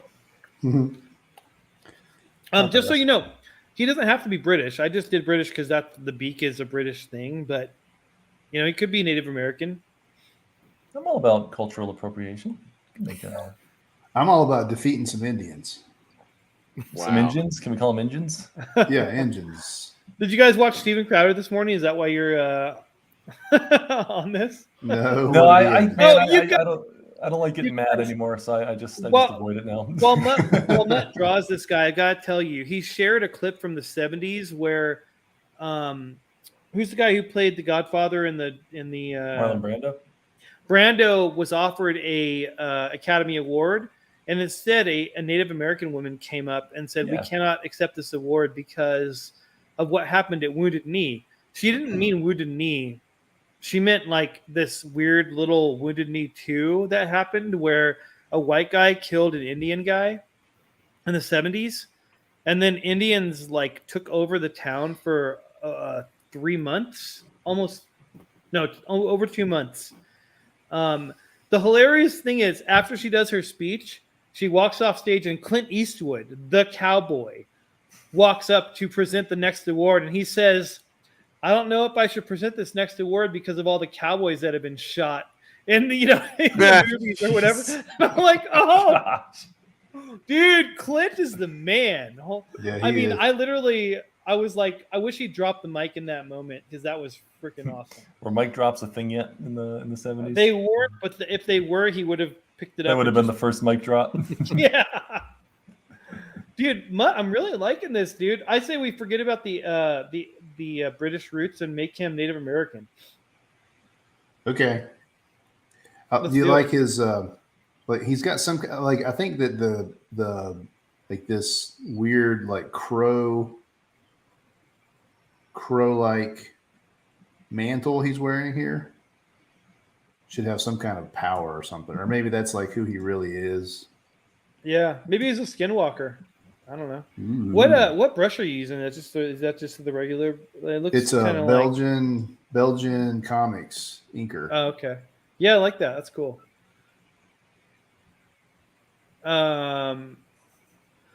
Yeah, you know, maybe it's me. Maybe it's because I've been watching so much Yellowstone, but I'm really into making him a Native American at this point. Yeah. Banshee is the best Native American villain of all time. Banshee? You guys What's gotta watch that from? No, the TV show Banshee.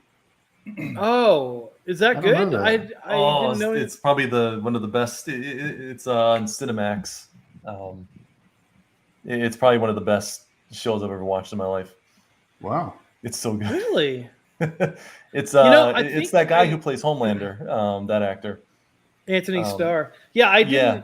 I think I didn't watch it because I thought it was going to be supernatural, and then I found out it wasn't. And I'm like, screw that. No, but it's I'll check it out. ex-con or this guy who breaks out of prison and then wanders into this town, and just as a brand new sheriff is showing up for the first night, and the sheriff accidentally gets killed, and so he just pretends to be the sheriff of this town. Huh. It's freaking awesome. I'll check it out for sure. But there's Yeah, I one like of the that. there's a big scary Indian dude for one of the main villains for one of the seasons, and dude's a monster. I like Anthony Starr. I think He's really good in it. he is a really good actor. You know what I think is funny though, just like side note, in The Boys, they have him in this suit that makes him look like he's really buff. And so there's this like idea in your head, this Homelander's really buff. And then you see a picture of him in real life and he's super thin. Mhm. And you're like, okay, that's fine as long as they don't break continuity in the show. And then they have him with his shirt off and he's like completely just a skeleton. I'm like, why would they do that? Why wouldn't they at least like give him like a buff suit and then Does that like add to airbrush out the his character neck? though? Because like he's kind of pretending to be well, not pretending to be a superhero. He is kind of one, but he's putting on an act. In retrospect, that it could, but they kind of try to downplay it. Like they don't dwell, like the camera shots don't stay on him with his shirt off. You know, it's really brief. So if they kind of focused on it, I think it would be better. But Mike, can his Native American name be Little Pouch? No.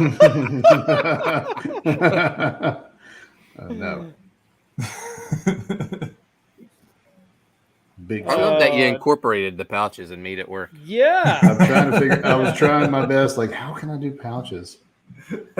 Yeah, I like the pouches, man. I want to see some on the staff, though. Somehow get them on the staff. I'm just kidding. Yeah, oh, no, I got an Just idea. one pouch hanging off the top of the staff. Would be, Yeah.